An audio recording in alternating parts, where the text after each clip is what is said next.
Hey everybody, this is Jason Bosch, and I'm here with Alison once again. And something really nice happened. Someone made a really cool zine based on Alison's work, and so she wanted to do a live stream just to talk about this, and also to talk a little bit about just media in general, like how we interact with social media. We've talked about this a little bit in the past, but like I think people really need to well, you don't need to do anything. You can do whatever you want, but it would be very If you listen useful to Jason. if I were in charge. No, like thinking about how we're very passive consumers, even in the alt media space, and everyone's just sharing everybody else's information. And if you think about it, there's not a whole ton of original research going on. And people are just sharing other people's stuff, and even like on social media, you look at your news feed, and then you just share what's on there, and so it becomes like kind of a bubble. And I guess I'm trying to convince people to be more proactive in both the media that they consume, and also to start creating your own media, like original stuff. So we've already got a couple things on here. Hello, everyone. This was an impromptu, so it wasn't planned. But Alison, do you want to just say a little bit about this zine that was created? And I can actually Yeah, bring it up here.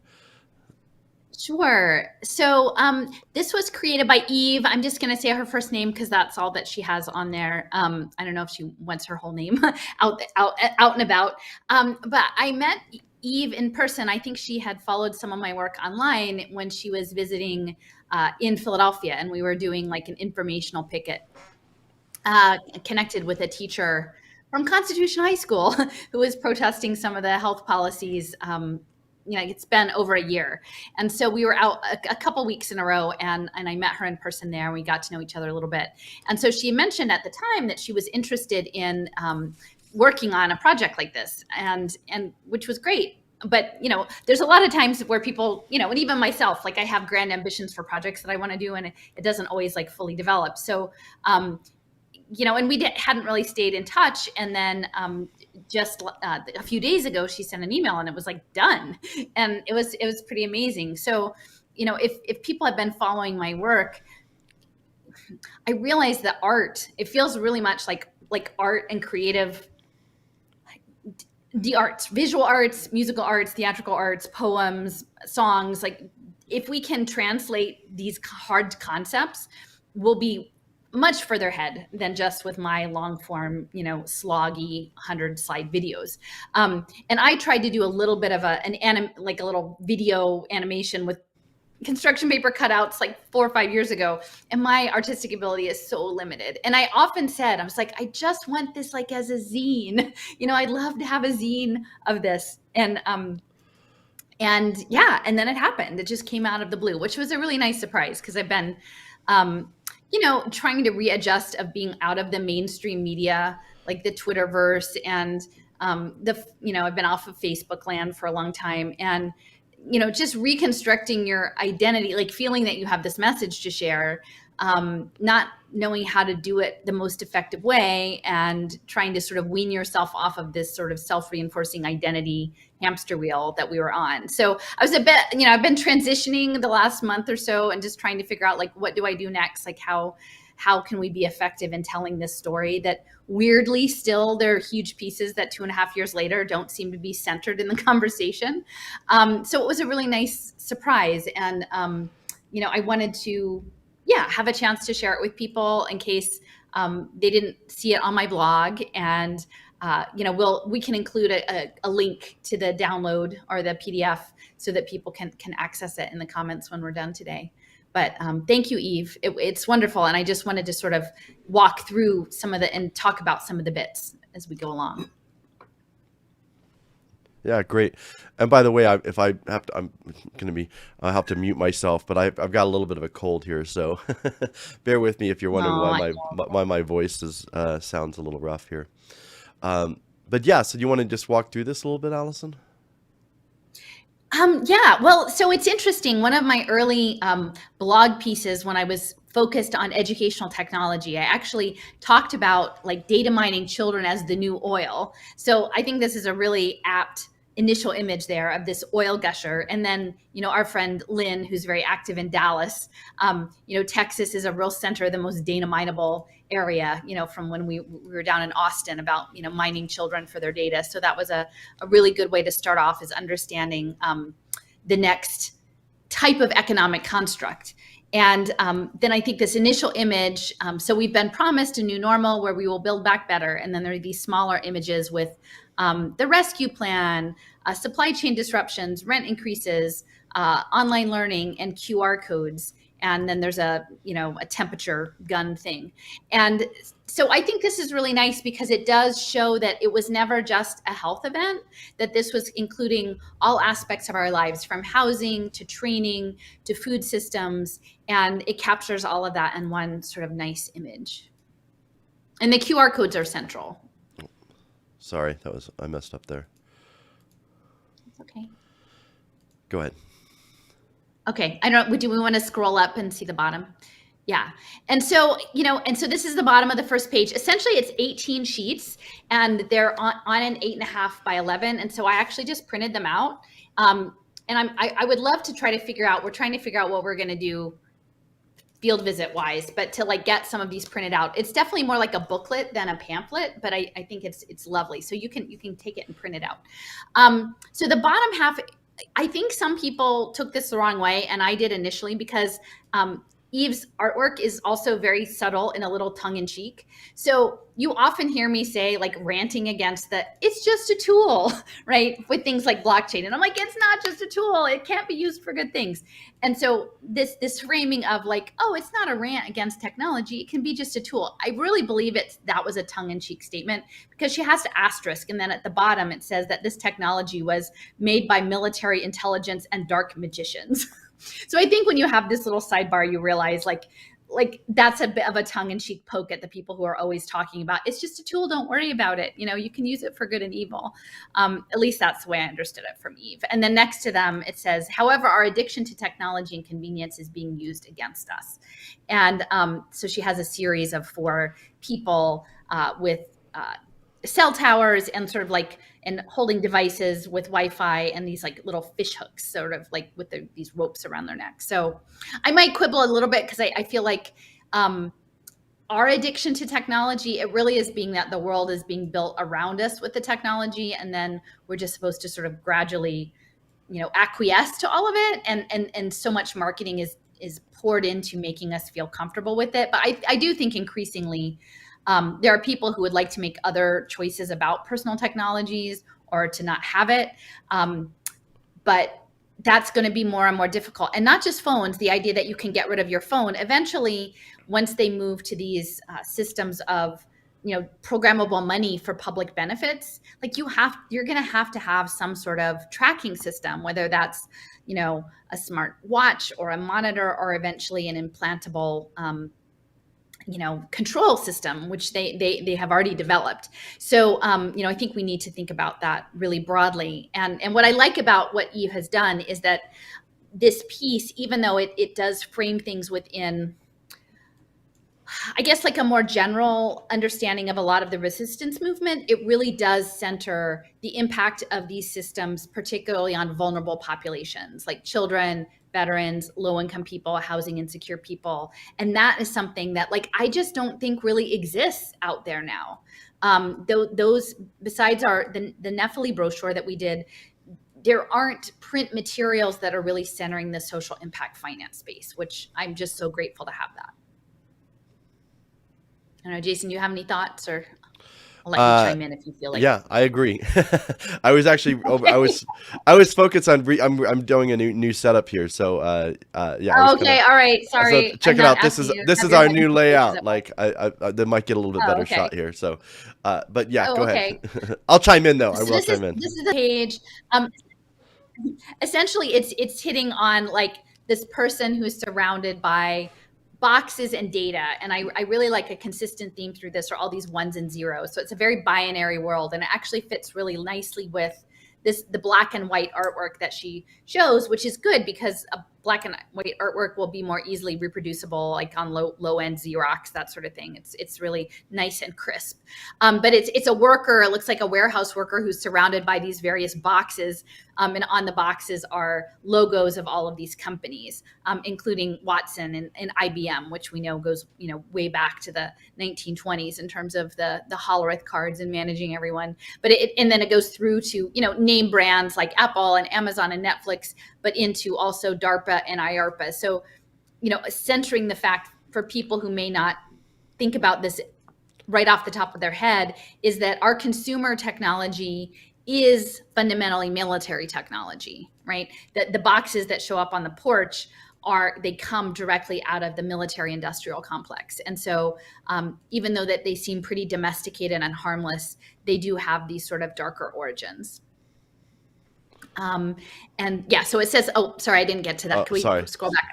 It says it's time to take a closer look at the new world being built around us. So that's the one. And then it says, while the rest of us are kept busy working, being entertained and fighting amongst ourselves, and then it goes on, the elites have their plans underway. And I do think that, I've often spoken about the world sensorium and social physics and the way the polarities are being used to advance the narrative to get us to the next level.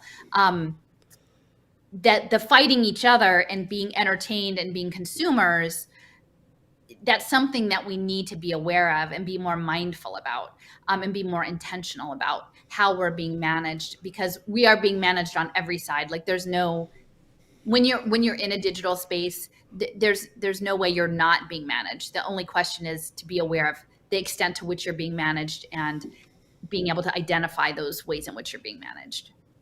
Yeah, and as far as like the social media goes, I don't think people just realize just how deeply they're being managed.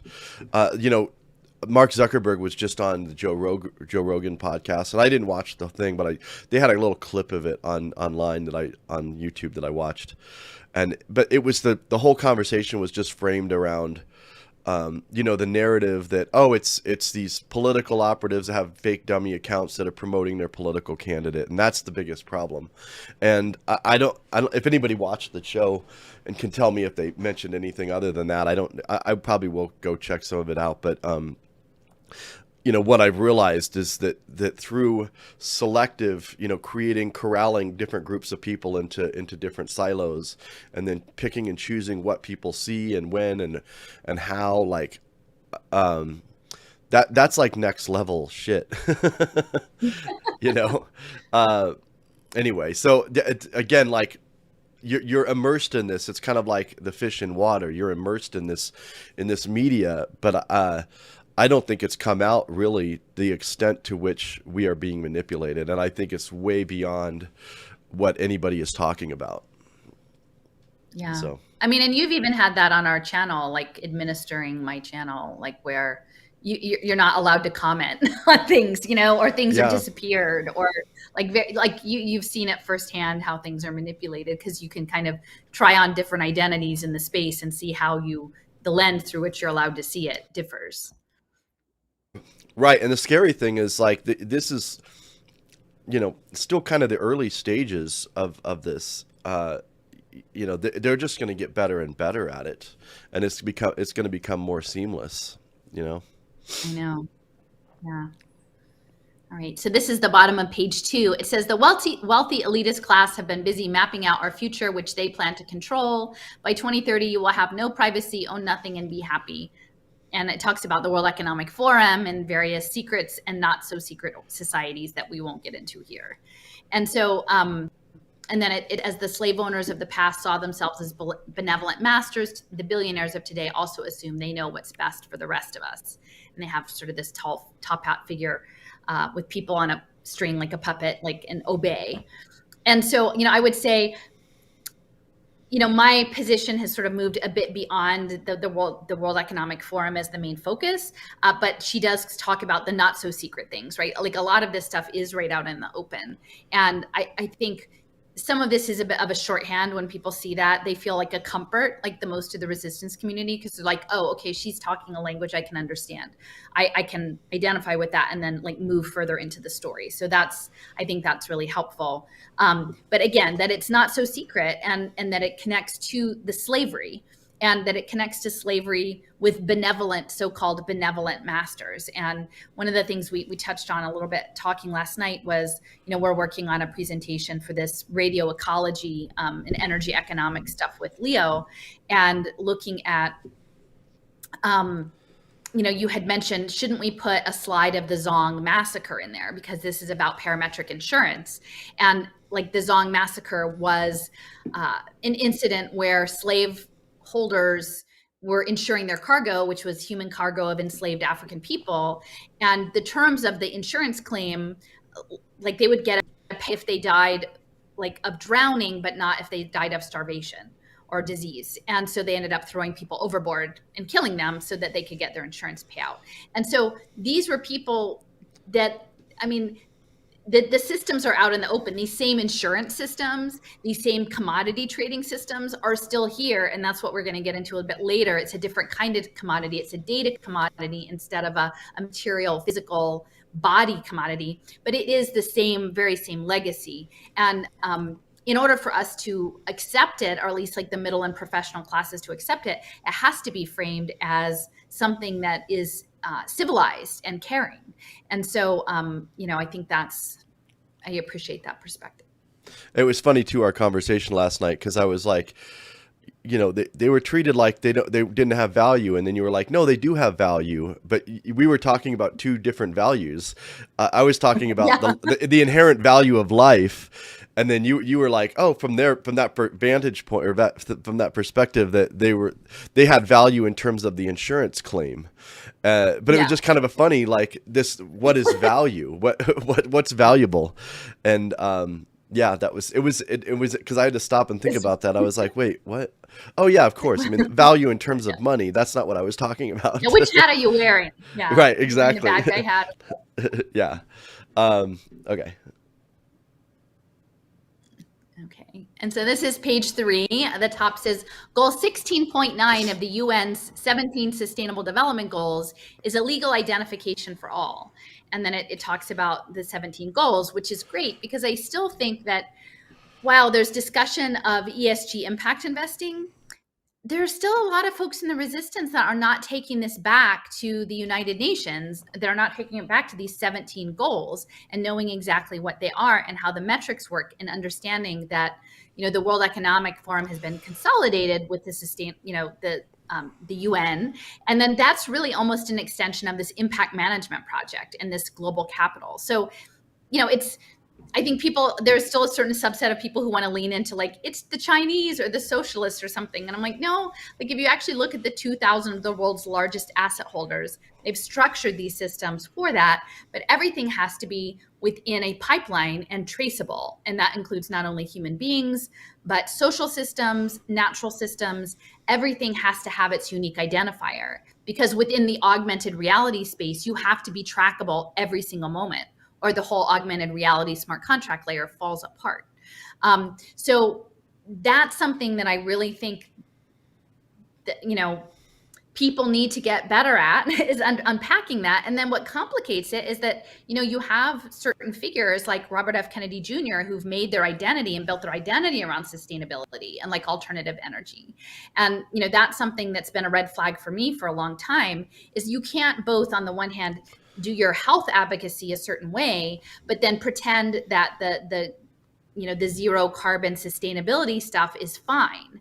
Like a decision has to be made, and he either has to walk that back and explain how he now knows that fits into the overall scheme, or people are going to have to live with increased level of cognitive dissonance as this rolls out, because clearly the UN, the climate narrative, but not just climate, because most of those goals are managing the poor within the environment. Man and the environment are going to be central. So, and then there's a little inset here. It says peace, justice, and strong institutions, which is quite lovely for me, because I've been focusing a lot lately on this, on the Quakers, on The Hague, on this international arbitration, and the understanding of quote unquote peace as like homeostasis, like a steady state economy. This is something that's feeding into the work we're doing around the ecological economics.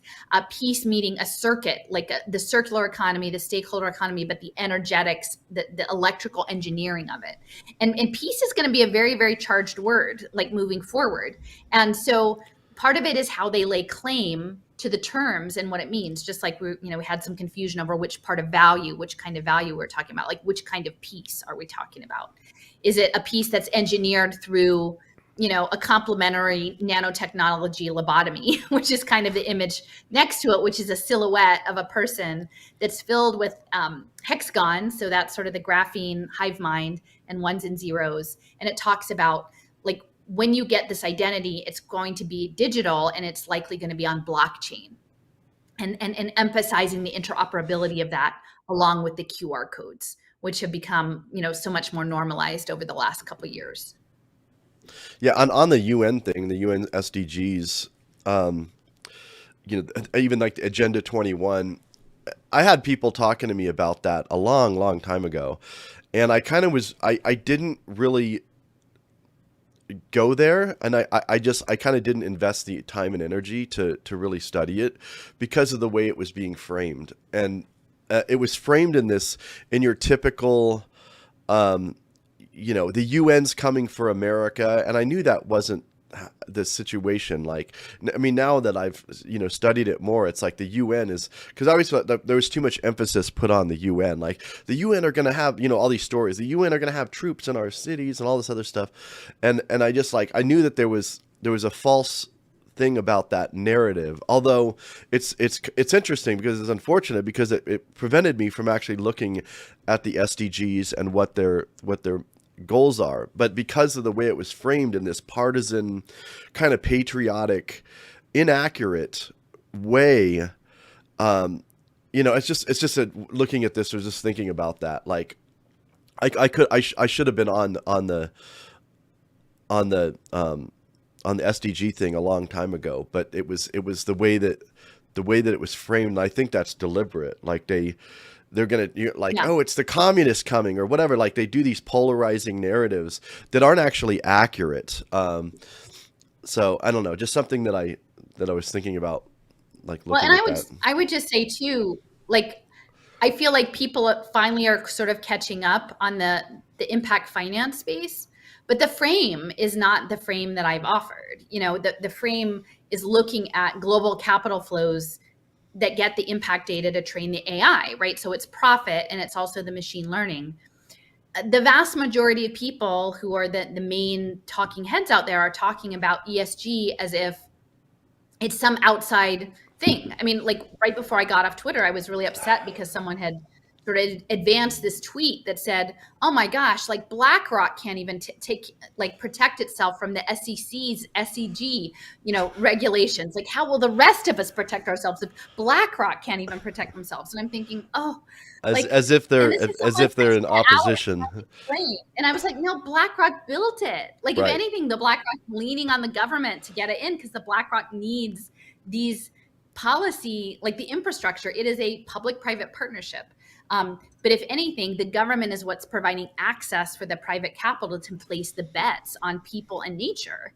But it wasn't the government that went to BlackRock and asked for this to be set up. It's simply the next structural layer of how this really, really concentrated capital has to flow.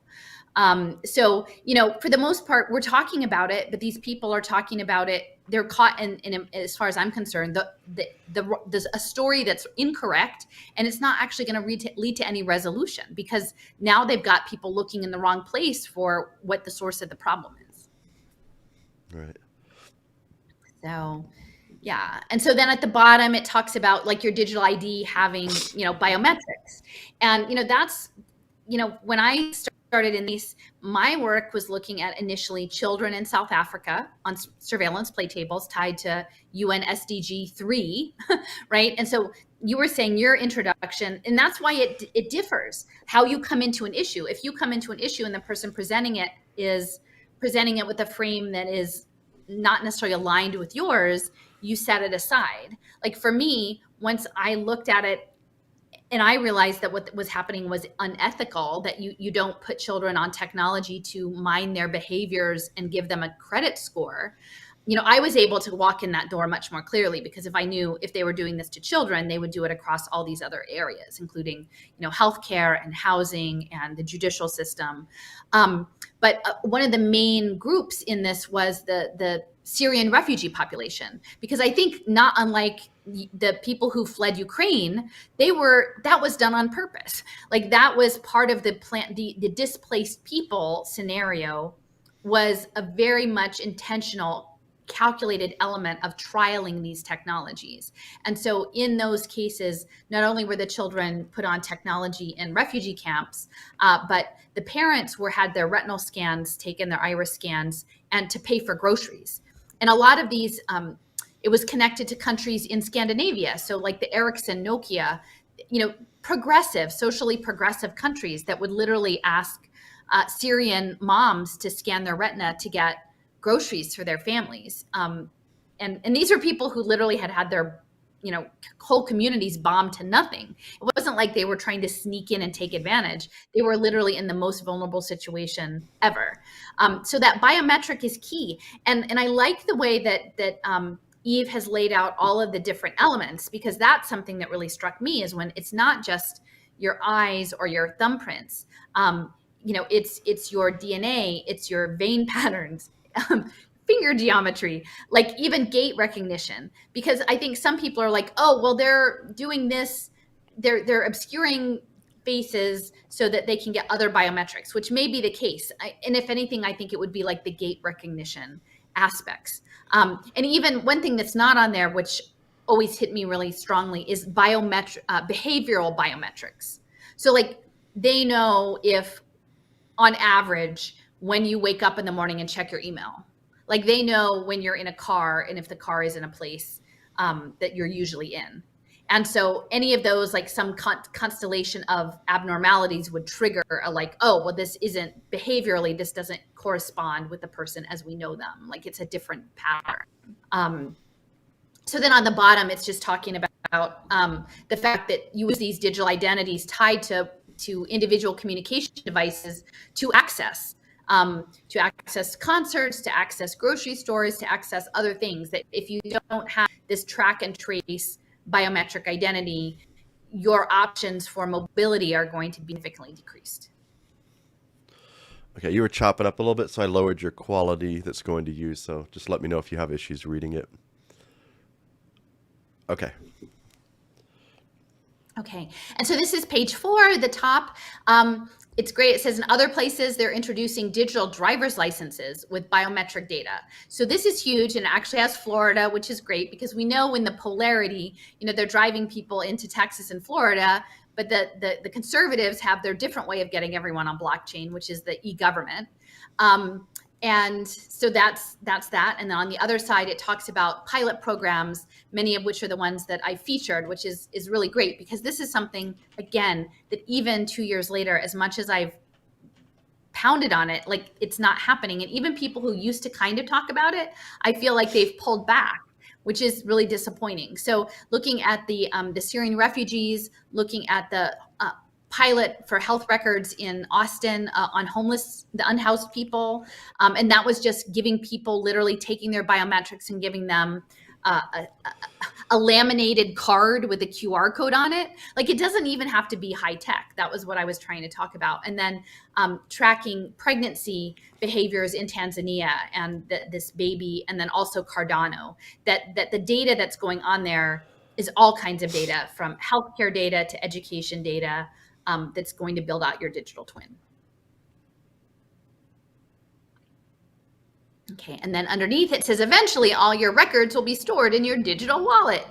And this is sold to us as being private and secure, unhackable, decentralized, data. And it sort of looks like this, big lens looking in. And one of the things I like about this is that there are these little blocks that show all the different things. And one of the things I'm trying to sort of write about right now is, again, my frustration with the story not being in the right space. I keep thinking, like, why are we having all the wrong conversations around blockchain? Like that the conversations are about oh, it's crypto and it's a Ponzi scheme, or oh, it's crypto and it's energy intensive, or oh, like it's fraudulent. But we're not really talking about Web3, and we're not talking about the interoperability that's needed for augmented reality and these social impact finance deals. And all those other things are true, by the way. I mean, it's not that they're not true. It's just that it's not getting at the real essence of what's, you know what I mean? Well, what I'm saying is those are the problems that are being used to enact the solution that is planned, right? Like the fraudulent crypto is being used to enact accountable crypto, right? The energy intensive crypto is going to be used to enact green crypto, like as they call it, right? The hackable, all of the hacks of data in ed tech space. I knew 4 years ago that all of these hacks were on purpose to create the justification to put it on blockchain, to have a master transcript on blockchain. So they know, and they don't care about hurting people. They don't care about bankrupting people. They don't care about people losing access or, you know, having their identity stolen. They don't really care. These people, they don't care about mining the sides of mountains to get what they want. In the meantime, yes, true, but this is a sacrifice zone. This is all because the stakes are essentially an entirely new empire. And if we don't frame the conversation in the right way, like if we don't frame the conversation, this is a new empire. This is about a mechanical control grid that's not just of humanity, that's on every bit of life on this planet, that's creating a digital parody. And sure, they're going to use these things to trick you into asking for it and to trick you into liking it and wanting it. And, you know, I have somebody I know who is invited to a conference with many people who are supposedly, you know, critics of the crypto space. And it was about education. They wanted to frame it about crypto and education, not blockchain. They kept trying to link it to some like crypto finance. And that's not what it is. It's about augmented reality and skills badges and speculation. And these are people, again, who in these social media spaces, the algorithms, who's ever's deciding, have uplifted as the experts, right? And they've got it wrong. Like they've totally got it wrong, in my opinion, because if you don't get the framing right, you're going to waste all your energy and then you're going to beg for it. Then of course, like when they show up at the door with the answer, you're not going to be able to say, well, no, thank you. Like, that's not what I meant. You're not going to say that. You're just going to go along with it because they know. And you're just going to be so grateful. You're going to be so grateful. Like, that's what they do. They get you where you're just like, even if you do have questions about it, you're just like, well, you know, it's better than nothing. And we've talked about this progressivism, incrementalism, like, oh, you know what? Yeah. It's at least moving the ball forward. Well, actually, maybe it's not moving the ball forward. Maybe that was where it was intended to go in the first place. Yeah. I mean, I would be interested. Like, I mean, if there are people who really think my take is wrong, that like we shouldn't be centering the spatial web and the sensor networks and the digital identity and the way in which our behavior is going to be a commodity that's betting on both sides through like AI algorithmic trading, like that's the story I'm not hearing. Why am I not hearing that story yet, Jason? Like, I mean, there's a very small group of people who are telling that story. I'm very grateful for the really detailed work that Leo has been doing in that arena, because he has the insight to really unravel it and make it understandable, and is really adding new material to the conversation. But at this stage of the game, it should be a lot more people. Yeah. So, yeah. So this is the next one, the 5th page. So, but let's not kid ourselves. If the government or another corporation is offering you a digital ID, you'd better believe they have their backdoor access. And so it's in a bar and people are sitting there and they're like, well, the bar owner can't see your information, but the government can. These third parties or hackers. And I would say that there is a lot of hacking that even happens on blockchain, either on the side chains or in the wallets. It's not nearly as secure as people want to know. And I would say, folks should look into the secret network. It's a silly name. Like, I mean, how ridiculous they call it the secret network. It came out of Enigma Protocol. Enigma Protocol was MIT Media Lab. And now it's with Intel. So Intel and MIT have the secret network. Now, it may not be personal to you, but it would be like anonymized, so that if you walk up to a door that you're trying to open and you need a token, like it would know that token. But it would also use, I think, the plan is to use these soul-bound tokens to tag as like metadata tags when people receive services for these social impact finance markets. So they can run their calculations for impact and seek their patterns and justify the narratives that they're spinning out about fixing the world or solving poverty or solving climate change or what have you, and still tell people that it's private. So they like want to have their cake and eat it too. But for the most part, I haven't found many people in this space who understand about the secret network and how it relates to the impact finance piece. Yeah. Also, real quick, then, someone had asked who is Leo. Leo Saraceno. We started this. Actually, I should hide our things, but let me just hide our windows here. This is our discourse forum that we created. Let's see where. Boom. Discourse.wrenchinthegears.org. We created a working group for him. So Leo's been working with us. He's been posting some really great stuff on here, and also he's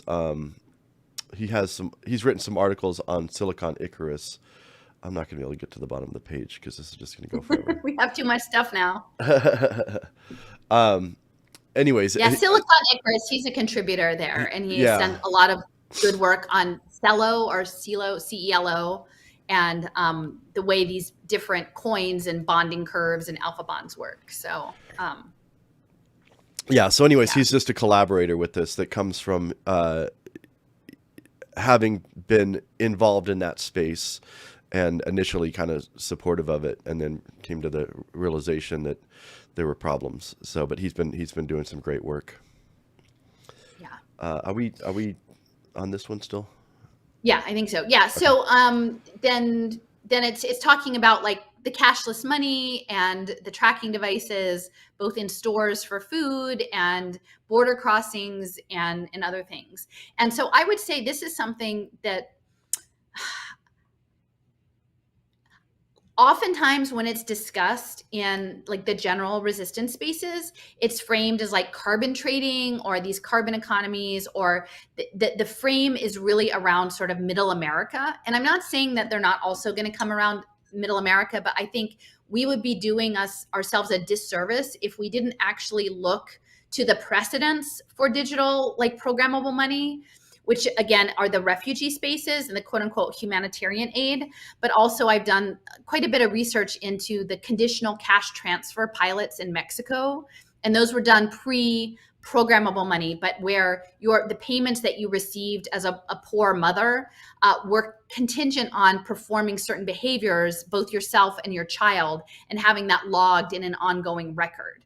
And, I have a friend who's local who is, like she's on long-term disability. And so some insights into the use of devices and programmable money, like it's been very helpful to understand the way in which people who have to navigate these bureaucracies that are connected to money and public benefit systems, that this isn't like brand new, that this has a history and a long legacy. And that, they initially pilot on people who find it because of their economic circumstances, health circumstances, dislocation circumstances, hard to push back and hard to advocate for themselves. And so those are the people who are targeted first up and have been for a while. And someone mentioned that they only see a green screen, which is weird because we're not using a green screen. But if anybody else has any issues viewing it, let us know. But that's probably just a problem on their end. Go ahead. Okay. Okay. So then on the bottom of page 5, it says that the smart world is being touted as sustainable, but in truth, the products are made using minerals mined by child labor using toxic chemicals. And then there's a lot of lists. So so the mining is really central. I would say the thing that I'm realizing more in the research that I've been doing around the Berggruen Institute is that like definitely there's high energy costs and high mining costs in the foreseeable future in these spaces. But the people who are planning this anticipate that it's going to be the next level of mining. Like this stuff is going to be in nanotechnology and optics and photonics. And a lot of it is going to rest on molecular engineering at the atomic scale, like at the tiniest bit. And so what I think is actually happening in the climate justice space, quote unquote, is that there's a lot of prospecting being done right now, like bioprospecting, for new biomaterials. Like they're coming up with all sorts of new ways of doing computation, doing energy storage that are often framed as like biomaterials. Literally, they're gonna create stuff in reactors. They're gonna do stuff with genetically modified materials. They're gonna like mix people and machines and they literally think that they are God and they can just move the molecules around and make things. And they're gonna call it, they're gonna act like it's magic, and they're gonna call it sustainable because it's biological, right? It's not that nasty petrochemical stuff. It's biological material. And I'm asking for people to have a much more robust ethical conversation about that. Like in the past, I used to say, like, I stand with the yeast. Like I know people who are programming yeast to do things that yeast were never meant to do. And, we have to kind of come to grips with, I know we've been doing hybridization for a long time, but what is our ethical responsibility when we start to make over living systems in fundamental ways? And like, what are the guardrails to say, well, you don't do that to people? Right. And then at what point is like it between the yeast and the people, where's the line that you draw to say, okay, well, you don't do it to dogs, but maybe can you do it to bees? I mean, there's a whole conversation that's not happening. And so I think that the child labor and the toxic chemicals are very true for now. But I think that though that conversation is going to be leveraged next into having us accept bioengineering as somehow a greener version of this. And I'm not actually buying it. So I'm looking ahead with my foresight instinct saying, like, some of the stuff around the mining and the child labor, because the child labor will probably also be used to put people on blockchain and track them for quote unquote anti-slavery or human capital development, to say, oh, well, we'll have the child miners half the day and then they'll be doing ed tech coding half the day. And won't that be an improvement? Like, it's all going to be about the data dashboards and this transition. So the energy transition, which I've been looking into, is all going to be about impact and the ESG. So it's a game. All of it's a game. And like, it's not our game. And we're not going to win by playing in it. Yeah. And how they get you too is they will be the problems that they'll be, at least pretending to be addressing or have some other new thing that they're bringing forward. There are real problems, and that's where they get you, because you're like, oh no, this is actually a very serious issue that needs to be addressed. But if you don't understand that they have a new thing that's also problematic that they're introducing, and knowing who they are, it's just like, okay, these banks and corporations don't give a shit about mining, like you said. They don't care about child labor. Yeah, they didn't just suddenly get a conscience. Right. So if they're promoting it, you can be sure that there's something else. You have to dig a little bit deeper. Yeah. I wanted to quickly say. Oh, go ahead. I just wanted to quickly say something about this previous slide about the hackers on blockchain. And I listened to a lot of talks on and I've actually done a lot of editing around in that space. And that's always the framing, is like, oh, we got to protect your data, your data from the hackers. And it's like, actually, the people that you need your data protected from are literally the companies who are collecting it. I mean, I'm concerned about hackers. I'm far more concerned about literally the company that's collecting the data in the first place. And that's never talked about. Because right. the social impact finance deals can't happen without the interoperability. And that's going to be tied to your single assigned QR code and your whole life, right? From prenatal till your gray or grave or what have you. They'll probably put a QR code on your, eco whatever casket to get your energy out of like your compostability. Like, how much did your body compost at the end? Like, these people are monsters, but they'll sell it really good. They'll like have a really nice ad with some lovely music and like a green tree, Yeah. Here's your QR code on your casket, your eco casket. Eco casket. I think we should start a company. No, I'm kidding. Oh gosh. All right. So the last I didn't get the last one Oh, there. sorry. It's just My bad. the electromagnetic pollution. And so again, yeah, I mean, once you understand what augmented reality is and what the smart contract layer is, like now you totally know why the telecommunications companies, and the FCC didn't give a darn about what the city, that if cities didn't want this. They're like, this is the new empire. This new empire is coming, and we're going to put it in your backyard no matter what. The other piece is, like, if you look at dirty electricity, that's like dirty power actually is implicated in diabetes, like a certain kind of diabetes and pre-diabetes. We know that, like, that is a huge social impact bond space. And then, the plan is that probably they'll put people in smart clothes and put them on health fitness pathways. But you can do all the yoga you want. You can change your diet. But if you're being irradiated, like as a water-based life form with these frequencies, it's ultimately not going to be good.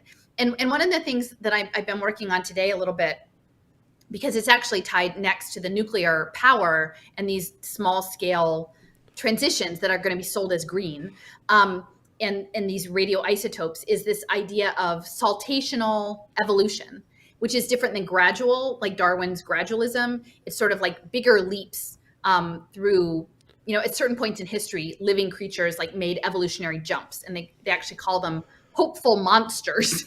And if you look at it, there's something called hormesis, where they're using radiation to try to trigger. And this is something, again, Leo's done a lot of work in mutagenesis back to the 20s, right? They're taking these fruit flies and like zapping them with high levels of radiation to trigger mutations.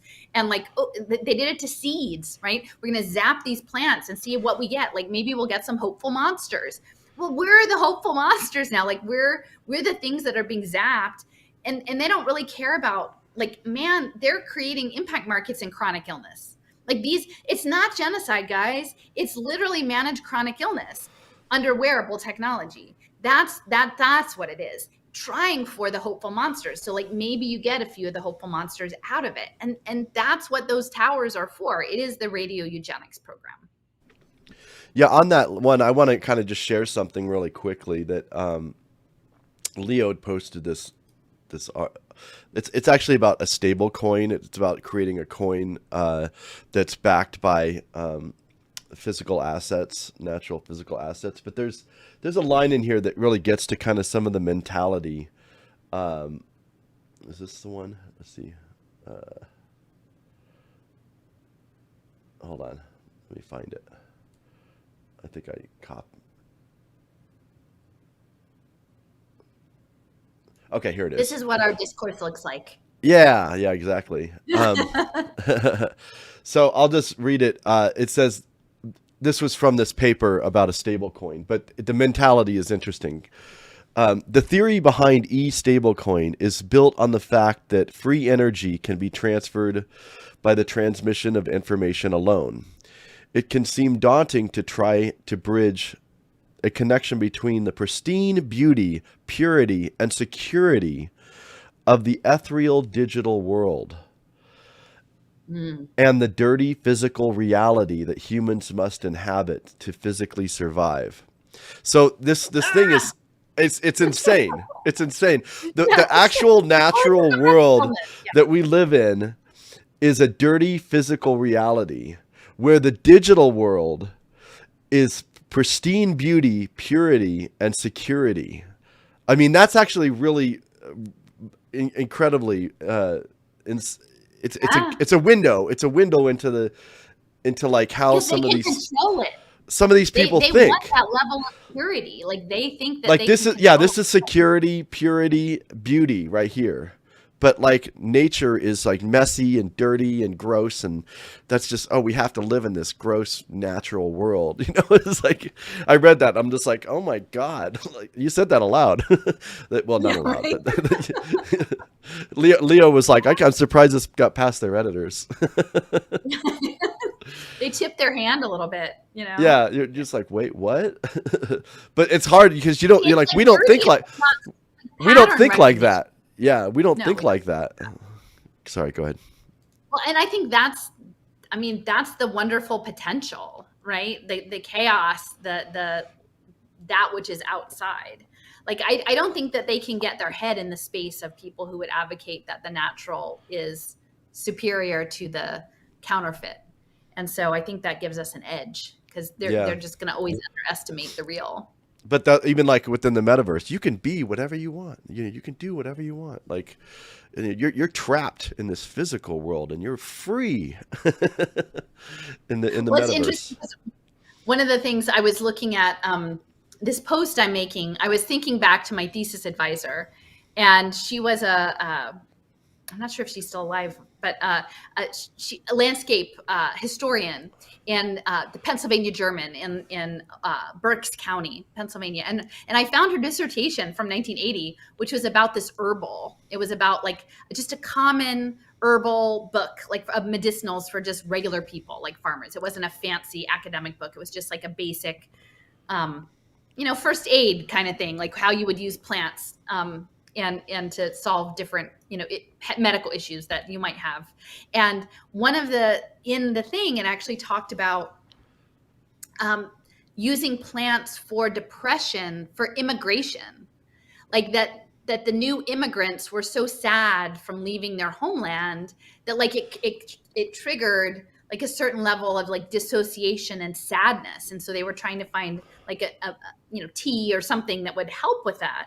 And I was thinking, as I looked through it, how like the mental health, we had sort of a broader conversation about mental health recently, but like we're sort of having this forced immigration into the metaverse, right? Like it is an empire, it is a place. And we don't really most of us don't have a comfort level there. And we don't know what to expect, and we don't know how to behave, and it doesn't feel right. And it's nothing that we're used to, and it's unknown.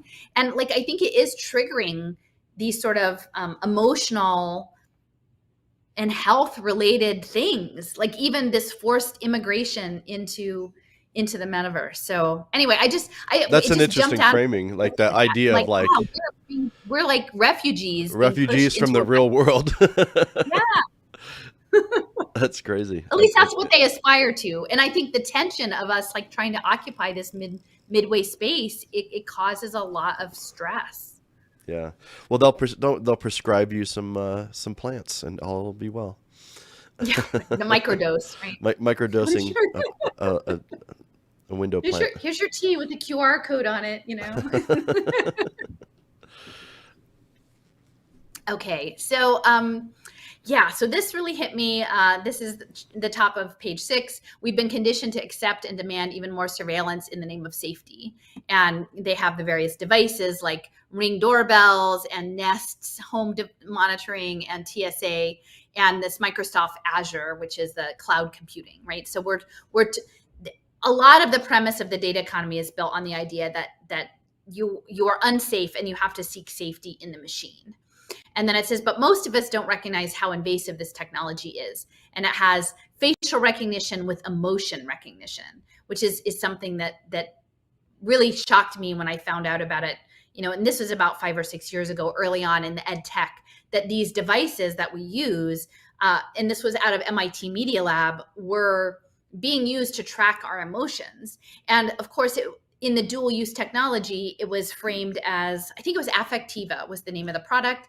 And they said, initially we just want to use this to help train kids on the spectrum in social cues, right? Like they always pick the nice use case. We really care about kids with autism and helping them adapt. And then they flip it around like literally within a year or two, and they're selling it to like marketers to do A/B testing on ads. They're selling it to car companies to monitor people while they're driving, like every single thing. And then one of the uses was also using it for ed tech, because they know that people zone out when they're on the online classes. And so they were using it for like essentially proctoring students to see if they were being attentive to their classes, to their online lessons. So, when a lot of people have been protesting surveillance in schools and surveillance cameras, or maybe, like metal detectors or various things, I kept saying, well, every single device has a camera built into it. Like every single device is part of the surveillance system. And then on the bottom, it says behavioral psychologists have been weaponized and deployed in every sector of our lives, including the technology sector. And, it has a big crowd, and it's talking about like education, media, law enforcement, government, military, technology. And people are just sort of oblivious. And I guess they're coming out of the university psychology department. Oh, this is great, actually. It says military grants, which is very true. And that's something that I found out at Penn, that our positive psychology department with Martin Seligman, who essentially his work in learned helplessness was implicated in torture protocols at Guantanamo. They're also selling you on authentic happiness and things like grit and, metrics. And so, many things that are being sold to us as being for our own good actually are coming out of domination culture in very, very deep ways. And then it says not only is our behavior under close scrutiny, but also our future behavior is being determined by algorithms. And so here it has the predictive analytics, where essentially your brain is connected to all of these nodes of thinking, because it's mirrored. They're trying to use our brains as like the most magnificent parallel processors to train their neural networks, like how to work more efficiently, because the brain is really like this most beautiful, efficient object. And then in that, they also have, there's a reference of someone walking along under a panopticon eyeball of Palantir. And we have the microscope, which is also like I keep often talking about. Do you want rule by electron microscope? No, that's not electron microscope. But if you're one of the people who are uplifting all the white coats and everything and just saying these are our good white coats and they have it right because they just mismanaged the pandemic, then you're asking to live under the microscope. And that's really the same as living under all of these technological systems. Yeah, I have found this. I thought I would just grab this video.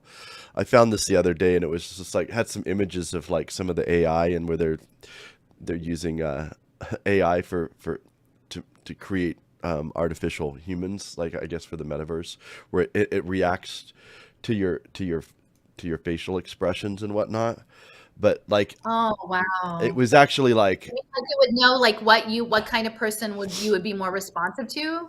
well, no, I think it's for just so like, you can walk around in the metaverse or whatever, and you could put on a bodysuit or whatever, a virtual bodysuit, but it would react to even your facial expressions. Like they go in this thing and they're like, this video is talking about how they're getting better and better to like. So this guy makes like lots of weird faces. So it's like, oh, we're having problems because we're not being able to capture the whole face here. But then they're like, it's just talking about how they're getting better and better at like, it's just some of the imagery is just kind of creepy, like where it can like model your face, but you obviously Right. you could have your avatar, But see, the thing is like, I mean, is that what the blockchain is going to be like? Because my sense is, I don't know. Are you only going to have one avatar? Like when you have your single sign-on for the internet, does it have to look like you? Because I think the capitalist model is that they want you to be able to be a lot of different kinds of things. right. Well, the depending on who machine you will, are. you'll be able to look like however you want to everybody else, but of course the blockchain needs to know that it's you, so you can have all these different identities, but to the core of it, like, yeah, obviously they want to know who you are. In fact, and actually, that's Mark Zuckerberg even said something about that on the little clip that I watched, the Joe Rogan clip, where he was like, "Yeah, that's the thing is like we want to know like who the person is. So if someone has a big audience," he was saying, if someone has a big audience and is running a platform, we want to actually know who that person is that's running it. Right. Which is probably why they were doing those like syncing devices and everything, like more and more invasive. But even so, like in these spaces, like these online worlds, like you don't know if you walk up to someone who they really are, right? Like they could present as a rabbit or a young girl or an old man or whatever. And then how do you even know? And the thing that's really strange to me is imagining like, we've been steeped in identity politics for the past decade, where everything is about how you look and your appearance, and then what that your physical appearance links to in terms of your cultural identity and all the baggage attached to that. And so what happens when you wander around the metaverse? Like, are there going to be frameworks? Like I mean, I can't remember is it Rachel Dolezal, like the woman who was white who represented herself as being a woman of color? Like, how does that even happen in the metaverse? Like, are you going to have a token that, like, with the blood, like some sort of like blood quantum that if you want to represent yourself a certain way, that you have to demonstrate you're entitled to that thing? Like, it's really confusing, and I feel like, you know, the thinkers, the philosophers, we're not having these conversations yet. And well, this part here was talking about how like the AI is they're getting good at, even if your face is obscured, and it jumps into an ad here, but even if your face is obscured, I think the rest is just an ad, but like, see how it's red? So that's the AI kicking in. So it's doing wow. prediction there. So like they had another one somewhere in this video where it was like the person had a VR headset on and it could still see it knew where the eye, you know, if it had a hat on, it knew where the eyebrows were, and it could make predictions based on all this other data about what was actually going on there. Like, if you think about the prediction, like, what if you're walking up in the metaverse and somebody wants something from you, right? They want you to do something, or they want you to buy something or get something. Like, they'll have the data stream to know which is the most effective way of influencing you, right? Like, I think it ties in with some of the stuff that Penn was doing in neuromarketing, like the neurology of selling goods and services. But it might not even be a good anymore. It might be that they're there to convince you to do a behavior, right? And so, you know, we've both sort of been stung in social media spaces with people that we like over time, like not just casual people that we feel like we know, and then something flips and then they're like not that, and then you think, well, is that a digital thing? Like, what was that? Is it disconnected from the real thing? Like, at what point was the real and the digital? Like, it's very murky. And yeah, absolutely. Okay, so yeah, I guess we're on to the next page. Moving on. Yeah. Okay. So, I think this is one of my favorite ones. So onto the top of chapter 7, it has the health bonds, pandemic bonds, and Goldman Sachs. And one of the things, and you know, I've kind of moved a bit beyond this now. Like, I'm off into like nanophotonic, you know, piezoelectric energy harvest. But it's good to revisit this because these were my first like 3-6 months in the trenches with the lockdowns, and looking and seeing that Goldman Sachs had indices around impact metrics for masks and testing. And there was a really good article, maybe I can include it in a link in the comments, to this pandemic bond program. That this was all built out, like the infrastructure for this was all built out. And then the World Bank has their One Health initiative, which pits people against nature and says, you know, people can't be in nature because nature will make you sick. And also people hurt nature. So everything has to be kept separate. And that adds to the, you know, the planned digital purity simulation that Jason was talking about. But that these making the bets on the behaviors is what is part of the game. And that's the piece that I think still isn't happening. And it's interesting because in our discourse, I think there was a new member that maybe wasn't familiar with my work and was trying to kind of it's interesting to see someone getting a handle on the social impact bond space and what the real game is. That the social impact bonds and the behavioral metrics are to have the game, but that's not where the money is. The money is in the betting that happens afterwards, and then the risk scoring and the analytics. And that's something that Leo's work has been really good at, is on like the alpha bonds and the predictions, and what we're going to be talking about too in this like parametric insurance, like the risk profiling.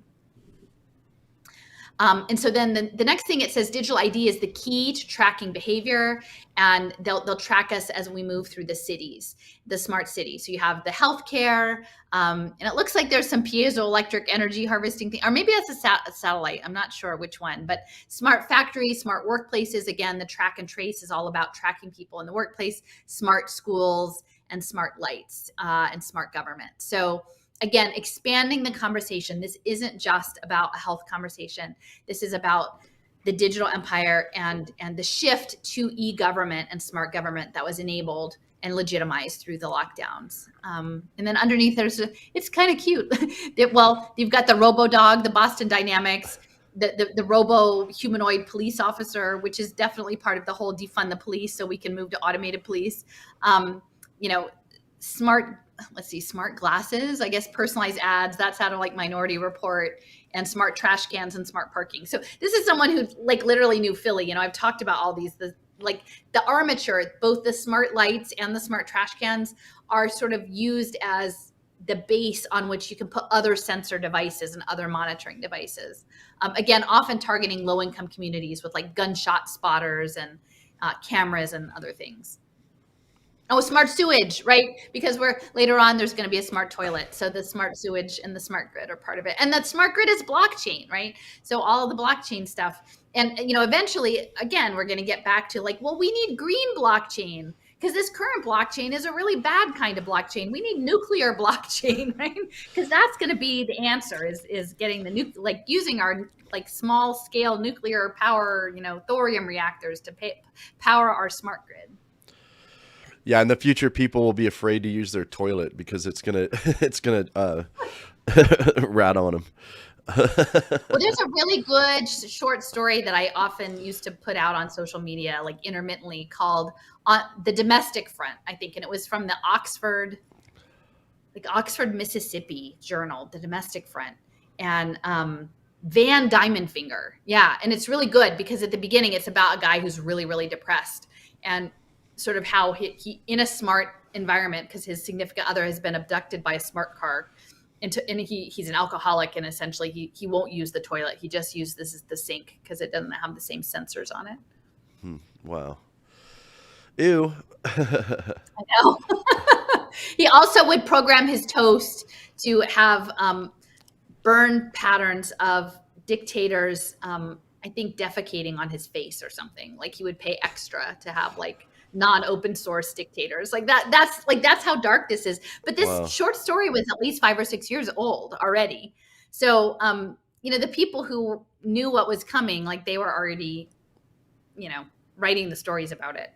So we have the Internet of Everything. And again, this is the smart contract layer. This is the thing we have to talk about. Stop talking about all the individual parts and zoom up to the structure. Then you can talk about the small parts. I'm not saying don't talk about the money, the program money, and the smart appliances and these other things under it, but understand that it's all this layer, the augmented reality layer, that is going to require you to be permanently trackable at all times.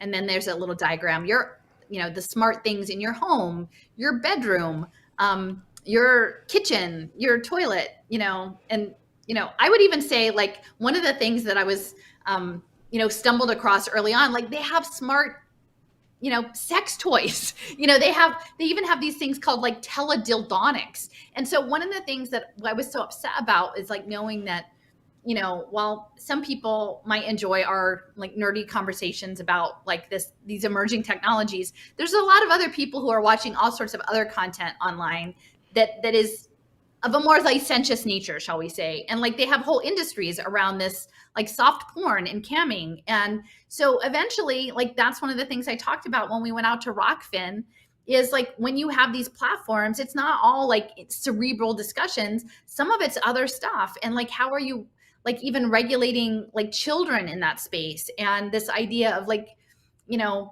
teledildonics, like somebody having sex with 200 people on a pay for access subscription program through your thing. Like these are really deep ethical discussions that like, is this progress? Are we really going to call that progress? It doesn't feel like progress. So. Yeah. And my thing is whatever kink someone's into, like personally, that's, like none of my business, but like, yeah, this is about surveillance. And I'm always talking about like reminding people what SMART is. SMART's an acronym and it means a self-monitoring and reporting technology. And I think that needs to be. I'm just even talking about like the messiness, right? Like there's the pure, pristine, controllable version, and then there's the mess, like what they imagine is messy and bleh that we have. And I think even in terms of like central to the marginalization of natural life is the marginalization of like intimacy into something that is managed for the data. because all of this stuff is also training the AI. And just as they want to know like how you drink your cup of coffee, they want to know all of the other stuff too. And I think we have to understand, and they want it at scale, and they want the pattern recognition. So there is both a business imperative and a data imperative to manage us within our smart housing. And this is also going to tie in with wraparound service housing for vulnerable people. And it's not going to be that you're having a bedroom and a living room and a bathroom. It literally will probably be just one smart unit. You will have a pod that will have all of these things crammed in, like the casitas in Austin, right? 60 Internet of Things sensors in one little tiny modular tiny house. And we need for people that we respect in the housing space to start to have these conversations about, is this what we're talking about? Like, are we going to have church groups or private prison groups or whatever running smart housing pods, or adapting refugee housing for unhoused populations that are all dispossessed because of automation? And this is how we're going to have people pay for it? And are we going to have them on, exercise bikes in their tiny pod, getting piezoelectric energy for the free energy grid with the stable coins that Leo's talking about? Like, these are the things they've planned this. So we need to have these conversations now, like yesterday. And I've been very disappointed. I would just say disappointed. And I get it's complicated. Maybe you don't want to have the conversation. Maybe you want to imagine it's far off, but I'm here to say is not far off. Yeah, absolutely. Okay, there's the smart toilet. And if you want to know if it really exists, look it up. Stanford just doesn't make crap they're not going to use. And if you Google smart toilet on my blog, I did write a whole thing about the Stanford smart toilets and I think the International Toilet Council. And so I think initially a lot of this, I can imagine linking social impact finance deals to chronic illness that are related to like waterborne disease, and then them installing like maybe trailers full of smart toilets in India or Africa, and then having the payment being the cost offset and some sort of dashboard reduction in chronic illness related to waterborne diseases. But it's not going to stay there, right? Like, one of the talks that I was listening to, there was a gentleman saying about the automation that it was really coming really quickly, that one of the careers that would actually have some time would be plumbers, because they hadn't done all the plumbing yet. So I think once plumbers, like, heads up, it's like you electricians, you're building the open air prison. When they come and ask you to build the open air prison, like, think twice about it, what you're leaving your kids and grandkids. And there are biometric anus programs.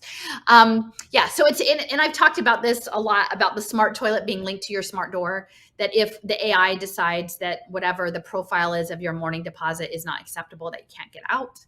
So that's something that I often reference in the, but again, this makes it very clear to people, I think, what the stakes are. And you might think it's ridiculous until you actually Google it, and then you realize that it already exists. I just like that they named the toilet Toto. Oh yeah, I didn't see that. And then, okay, are we going to the next one? Yeah. When I pause, you can roll it up. And I keep jumping in and out because I'm having to like deal with my cough and my. I know, poor Jason. We postponed it a day because he got hit by a thing. Yeah, I sounded rough yesterday. I'm like, I got kind of a cold here. I don't know if I'm up for it, but I'm like, do want to have this conversation. But anyways, that's why if I like the Johnny Cash kind of, I keep disappearing. If I just had some smart technology to help me out here, I'd be all right. But, right. So the Internet of Bodies, if you allow it. And I would say the one thing is, if you allow it, is a lot of this stuff, like some of it, there's leading edge, like voluntary, like people with the ear pods or people with the smartwatches or whatever. But I think increasingly this is going to be linked to nanotechnology, and it may even be self-assembling nanoparticles that are atmospheric, that are part of the food we eat, that are part of the air we breathe, that are part of the water that we bathe in. They do have these self-assembling nano structures. And then increasingly these new systems are very simple, and they're moving towards optic and photonic computing. So, I'm not trying to freak people out, but this idea that somehow you're going to just decide not to have any of this happen to you, what I'm saying is it's going to be immersed. And this is why I sort of lean more into the terrain theory, is that we actually have to protect the entire environment, because it's not, we may not know what tips the scale in terms of the control system. Some of them, yes, like the Fitbits and the pods and that sort of thing, but maybe not all of it. And I will say, yeah, the vagus nerve simulator, the vagus nerve is something that they're very interested in.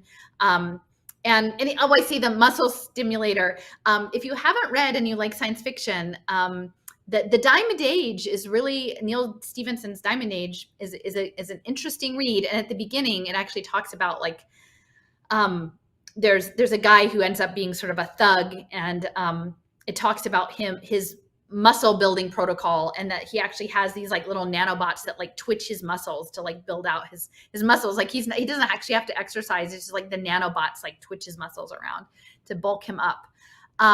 Yeah. Actually, they've had those things for a long time, because I remember I used to know a guy in my early 20s that had a electric thing. You would put it on your arm and you put it on your legs, and it would just send charges of volts of electricity. It was more primitive like the nanotech, but whatever. But that's been around for a while. People actually have that, where you can just sit there and build up your muscles without, it makes you sore too, actually. it's like you're getting a workout. But anyway. Wow. Well, and then the microbes that I mean, the microbiome is really important, and the level of signaling. And this is also part of the waves and the frequency and the water. So, when I found out that DuPont was doing research into microbiomes, like, you don't want the people who like were the first people to develop gunpowder and rifles, and then helped build the Oak Ridge National Lab, like uranium processing center. You don't want them messing in your microbiome, because like your gut is your second brain, and that's sort of where your intuition lives. So once they start engineering that stuff, it's a little creepy. And I'll just say, a while ago, I did a site visit to the Pennovation Lab, which is just beyond the University of Pennsylvania campus, the regular campus. It was a former DuPont laboratory site. And it was where they did Teflon testing. And like, they knew how bad all of that stuff was. They knew it. And then they put it in everything anyway. And so when DuPont cleared out, Penn bought it. And now it's a center for swarm drones and military and biotech. But it's very interesting to me that the first tenant of that space, their anchor tenant, is Hershey. So, to me, like, Milton Hershey of Hershey's Chocolate, when he died, his endowment went to this Hershey school. I think he didn't have any children, but it has like a $14 billion endowment. It's very secretive. So to me, I do wonder about, how they manage your microbiome through the food and through things that they know you like chocolate. And it kind of gives a whole new angle on the whole Willy Wonka thing.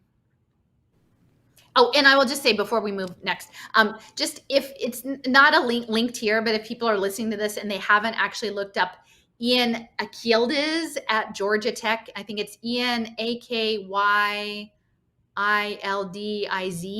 He's a professor of telecommunications at Georgia Tech, and the Internet of Bio Nano Things. Those are really important papers. And again, if you question if it's actually real, I mean, they think it's real. They publish on it, and they go around to lots of conferences. So, they've been working on this for a while. Okay. And, okay. So we're at the top of 9. Oh my gosh, we're only halfway through. I thought this would be I would go a little faster. So the push to move from the natural world to the synthetic world. And on the one side, they have a person like with their head in a cup, and they've got a natural palm tree behind them. And then on the other side, they have soul transfer with their eyes all spun out and this like fake tree behind them with like nodes. And, this is interesting because, again, we've done some conversations around soul-bound tokens. And I think that those soul-bound tokens are going to be used. Those are non-transferable tokens as metadata tags. And it talks about transhumanism, or, I say sort of human plus, like altering DNA, connecting your brain to the internet. These are these Melanie Swan's quantum brain, quantum BCI, brain computer interfaces, and augmenting our bodies, which goes into the bottom section there, which is the Japan Moonshot Project. And, that's something that I think merits a lot more time. Jason, if you want to scroll it up. everybody should be looking at this Japan Moonshot project, and definitely, Ryan's site visit there with his toddler, and to see the sustainable development goals, right? To understand that human robot interface, quantum computing, AI, that this is all going to be framed as sustainable, and it's all part of this rainbow colored photonic system that they want us to get outside of our mind and body and time and space by 2050, which is not a long time. I mean, I probably won't be around at that point, but like my kid will be, hopefully, and grandkids out there. So these future generations, these systems are being decided by, and it's not just the government of Japan, because like our Department of Energy is involved with it, our National Science Foundation, the Carnegie Center for Peace. And again, I just want to reiterate, peace being the homeostasis is part of it. So that's key. And just this idea of like tracking every thought, like the World Economic Forum has a video with that. Like, well, how do we protect people to have privacy of your thoughts? Because essentially they're imagining that we won't have any privacy among our own interior world, which to me just feels like it's setting up mass dissociation and depression and anxiety, to feel like we can't even have any privacy in and of ourselves. I'm going to move on to the next. So you've got like it says the wizards, the finance wizards have been spinning the data. Oh, it's like a spinning wheel. Okay. What are the straw to gold, right? Data to gold. And you've got all the little people dancing underneath. So it's the data economy that's the gold, but also the betting. And here's where she gets into the impact bond. So it's generating wealth from actual problems. And I think this is one of the things that's hard for me in the narrative construction, is that people aren't framing this around like pre-existing conditions. Like these things, I mean, at this stage, they're pilots and they're not necessarily scaled, but it's not that these problems don't exist, that housing insecurity doesn't exist, that addiction, hunger, mental health problems, dyslexia, diabetes, that these are actual real terrible problems. And so it's very frustrating when maybe middle-class, professional class people or conservative people want to just push the whole thing off as if it doesn't matter. We actually do have to figure out a way of redistributing resources to solve these problems, because our society will continue to be wounded in a really terrible way if we don't start to turn this around for everyone. And more with automation, we're all going to be, more and more of us are going to be pulled into these nets of these different problems, and people that we love and people that we care about. Well, and I would also too just frame that even a little bit differently than, the framing of redistributing resources. It's a little bit off too, because when we're talking about money as a natural resource, that's also problematic, because I'm not necessarily saying money. I'm saying access to like the things people need. For sure.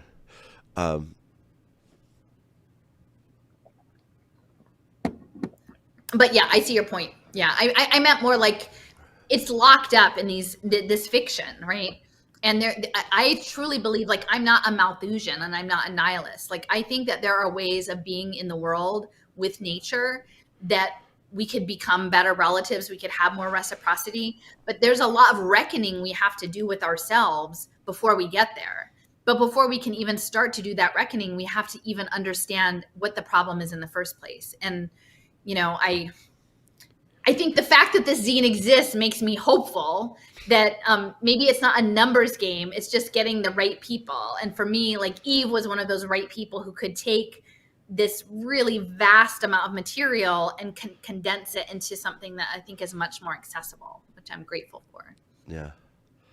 Okay. I have to step away for just a minute, but just carry on. Can you put it at the bottom?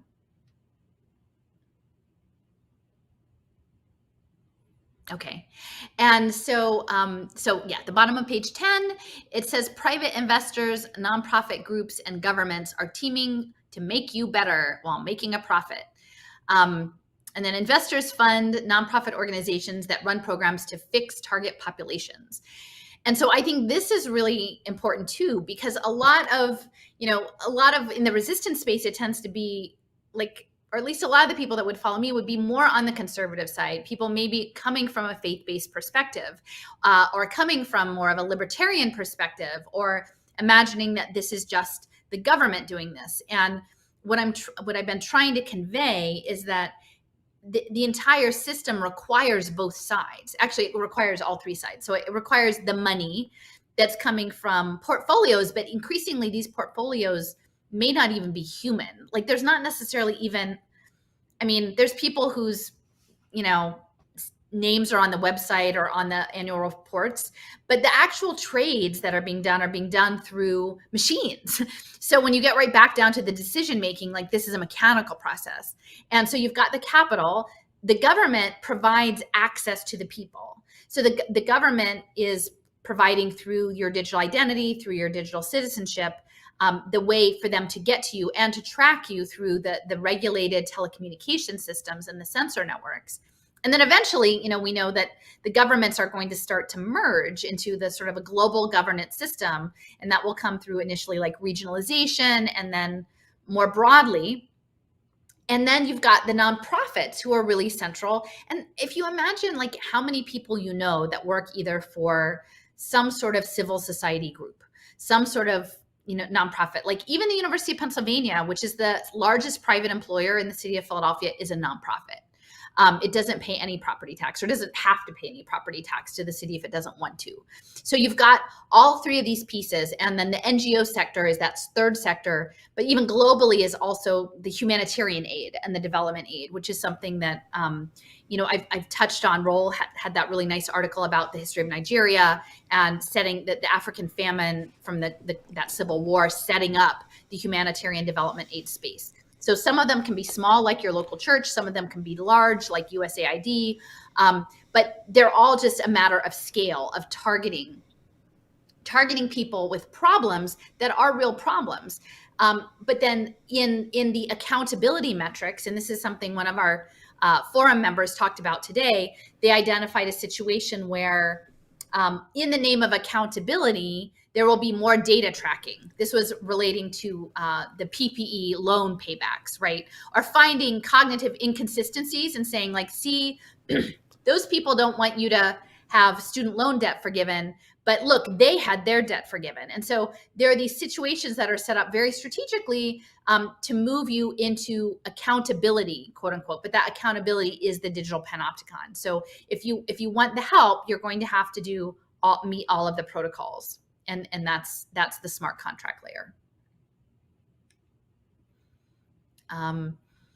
Yeah. And so we've got and how will you get the data? And it has to scale, right? Right now, they don't have it scaled, and it hasn't scaled because they haven't had the digital identity and the smart contract layer and the technology to both power it and integrate it and process it isn't there yet.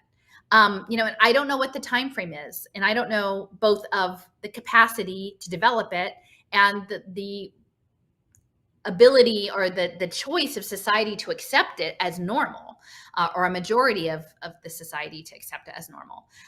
But they're going to need every intervention to have a data collection advice connected to it. So for veterans, it wouldn't be, you're not going to get talk therapy with a person. You're probably going to get some sort of gamified virtual reality in a headset.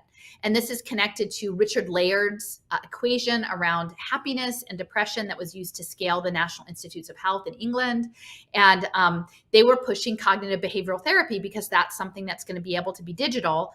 And, they'll just ship the headset out for the veteran in North Dakota because, there's going to be no therapist nearby. Or, increasingly, there might be some Zoom, right? Because it seems like all of the therapists have fallen into don't want to touch people, don't want to see people in person. I'll just do it online, right? And of course, while you're doing this online, some of the most intimate, traumas, that's all being fed into the machine too, right? So eventually this idea of knowing you before you do, or pretending that they know you before you do, and then making those predictions and acting on them, that's sort of the Minority Report. And then, behind the scenes, you've got the actuaries. So in the social impact world, the accounting firms are major players, the Deloittes, the Price Waterhouses, the Accentures, the people who are doing the predictions. And I'm sure we'll probably touch on that a little bit with Leo in the parametric insurance discussion. So they talk about what do you cost? What is your cost to society? And that, eventually that's going to start to go into intergenerational data, right? Because epigenetic trauma will be part of it. So you might have predictions about your projected burden on society that happened before you're even born. And they've already figured out, and this is especially relevant to ACEs, the adverse childhood experiences, the trauma scores developed by Kaiser Permanente, because those are going to set you as a commodity in the game.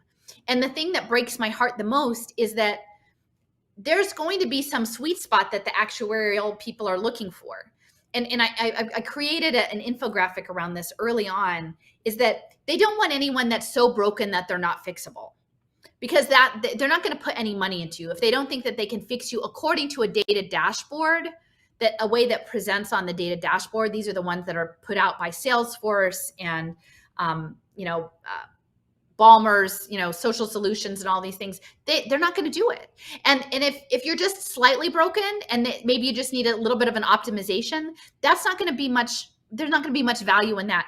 They want someone who has had like a medium amount of trauma, who with a minor adjustment, like a minor intervention, is going to look really good on a data dashboard and make this big jump. And I've seen this in the ed tech space. And so they're going to pick and choose. And so your decisions are going to be made based on your data before you're even allowed. Like, it's all prediction. It's all pre-crime. And I think it's going to be really, really harmful. And they're using it to sell these things. But the problems are real. Like, the problems are actually very real. So we have to figure out, like, I need for people who are in these spaces, who are in spaces of like doing the predictive analytics or doing the therapies or doing the education, to understand, like, it's not that hard to understand that, like, BlackRock doesn't care about you. These data points aren't to fix you. They're simply to keep the game going. Yeah. And by the way, if you're those that are on the chat, if you do have questions, go ahead and post them there. I just put the word question at the beginning, and I will ask it. Okay, next one. Yeah, the bottom. Yeah, we'll just scroll up. Yeah, so the future problem may not even be real. Again, they may make the prediction, and it's like the simulation is running reality, and that's the digital twin part. And then you get to speculate on what needs fixing. So the people who are setting up these deals are the ones who are going to decide which problems are fixable based on data dashboards and which aren't. So, I just had, like, when I was doing my research early on, there was something about child hunger.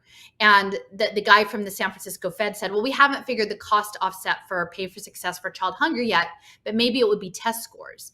And then a few years later, Shanzai City, which is IO2 Foundation, they were doing essentially, and this is all tied into the smart contract layer, scans of food deliveries, nutrition deliveries for children in China that was tied to a rural program linked with James Heckman, where the parent was supposed to scan with a phone the food delivery to confirm that they got it, and then link it to surveys about behavior and test score data and things that would be sorted by AI.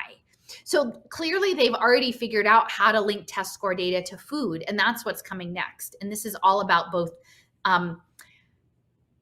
programmable money, but like in that, like the rice or whatever wasn't even money, but it is like a credit. It is like a commodity that's being tracked as an input. So, and then there's a third party that audits the system, because they want the appearance that it's fair. They want the appearance that it's real or that it is accountable. But then what's so silly is that oftentimes entities like Palantir, who have very close connections to policing, homeland security, defense contracting, and not just US, like they have contracts all over the world. They're the ones that are doing the evaluations. And so if you're someone for whom you don't necessarily want Palantir to have your, Palantir's civil society engineers have all your data, like you're out of luck, because they're the evaluators for two of these early pay for success finance programs, the Partners in Wellness Mental Health, and also the Welcome Home Social Impact Bond for housing insecure people. Those were both in the Santa Clara County area. And so then it's page 12, and a price is set on how much money was saved from the fix, and that's the return on the investment. So they've got, it's like a show. It's like, we cured post-traumatic stress disorder. And, so they've got these different impact measurements, and you've the various players, or like the finance firm Goldman Sachs, and veterans, and the philanthropists, and government. Like, it takes everyone. And that's the thing that's really vital for the libertarians to understand, and the anarcho-capitalists and all the people on blockchain. They think, oh, we're going to get the government of our business and it's going to be great. No, because the whole thing is integrated across all of the sectors, and the people at the top know that. Like Peter Thiel, he knows that. He knows what's going on. Like, being Mr. Conservative Rainmaker, it's ridiculous, because it's just all part of the charade that's happening. Yeah, one thing I just thought about too is, I've done a lot of stuff on the Israel-Palestine situation, and they're always in a peace process for decades and decades. They're in a peace process, and I can't remember who said it, but some author who writes a lot about this said the peace process is the process by which they prevent peace from happening. Oh, and yeah. and I think that relates to this too. And it's like hard for people to get the idea that they're not trying to find a cure. They're not trying to fix the problem. And I think it's just, that's a really difficult thing for people to acknowledge, or even consider, because it's a dark view of like, I wouldn't say it's a dark view of humanity, but I would say it's a dark view of people who end up with power in this world, who are not, I would argue, who are not representative of humanity. They're it's a system, but that, it's a system that favors sociopaths and psychopaths who have no problem with like you said, breaking things in order to supposedly fix them later, but not really fix them. Anyways, I just thought that just came to mind as we were going through this. It's not really meant to solve it. Like, so the governments pay out if they meet the metrics. If you want to go to the bottom there. And the big money, the big money is on trading the behavioral data and the futures markets. And that's the key, is that the next big short is on behavioral compliance, but they can bet both sides. And then they can use smart environments to like put their finger on the scale to get the outcome that they want. And then all the problems will continue to happen. They might be slightly ameliorated, but they'll continue to happen. And the data will flow, and the AI will be trained. And so problem, reaction, solution. So you create the problems, you raise the rent, then you get homelessness impact bonds, and then you get smart housing. And that's what we were talking about. You add more bad stuff in the food, and then you give people diabetes, and then you give them a monitoring device for their pancreas. And so, within this, you can explode the economy and bring things down. And I think, Jason, you've talked in the past about, early on in all of this, people maybe on the left or the progressive side saying like, oh, look, it's the end of capitalism. Like, it's all falling apart. And now late stage, the people who are, the end stage. And I'm like, no, LOL. It's the transmutation. Right. Like, it's the digital capitalism. Like, it's even more repressive. But people, like, they need to live in the story that they want. Somehow they're like, see, look, it fell apart. And I'm like, no, they exploded on purpose to build the next thing. Like, it was a planned demolition. And I think at this point, maybe people understand, but a little better than they did 2 years ago. But it's very infuriating trying to convey this, that they have enough money to last whatever downturns, and they know that their long horizon is the 50 to 100-year horizon. So they're willing to sit and take short-term losses to get their ultimate outcome. And for this, it is the pure digitally simulated world. Like, that literally is what they imagine. I think they imagine in that pure digitally simulated world that they will be gods, these people. And there will be peace, and there will be, abundance, like Mark Andreessen, reality privilege. Like, everybody can have everything in the digital world. Only the problem is it's run by military behavioral psychologists, like to make you insane. Yeah. And so, it implicates everyone. And this is why I'm trying to do this, because I don't believe that most people get into caring professions to hurt people. They don't go into teaching healthcare, social work, therapy. They don't do that to hurt people. I mean, maybe a tiny fraction of, but most people don't. And what's happening is that they are being harmed too, because the people offering the services are also going to be tracked as verticals in the impact spaces. So they're going to be put through all of their hoops. They're going to have to jump through their hoops, and they're going to be managed as impact commodities as well. So the churches and the charities, that's why we have to get it all together, and why the polarity stuff doesn't work is that we actually I think the conservatives have stuff to learn from the progressives, and the progressives have stuff to learn from the conservatives. And somewhere in the middle, like if we can hold on to our humanity and our aspiration to be better relatives to one another and nature, like we should be able to get there. And yeah, so the next big short is the derivatives, and that's like they've got a poker game going on in Las Vegas, and if you haven't seen the Big Short, like it's definitely worthwhile. They're able to convey it in a really accessible way, how these fictitious financial synthetic debt instruments happen. And they could just cook them up. They just cook them up like a recipe. Like there's actually not really much of a science to it. The only thing that's a science is that those in power all agree to play the game. And it's a good old boys network. They know each other. At the very, very top, there's not that many people involved, and they can all agree to play the game until eventually that game's over and the new game comes in. And we're at this pivot point right now.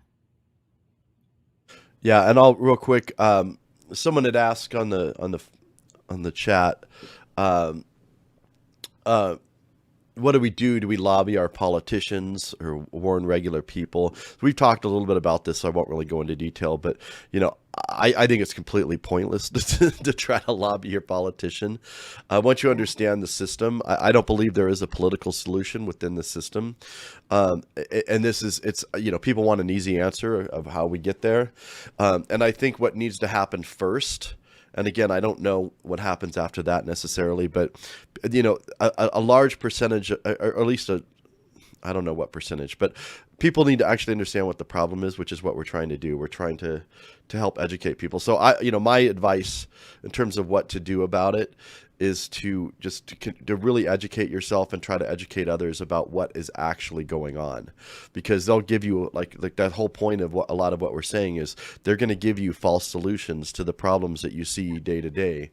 And if you don't understand what the actual problem is, there literally is no solution without acknowledging and understanding what's going on. And so it's not the answer that people want to hear. They want to be like, oh, make a donation here and call your representative and start a letter writing campaign, and then we're good.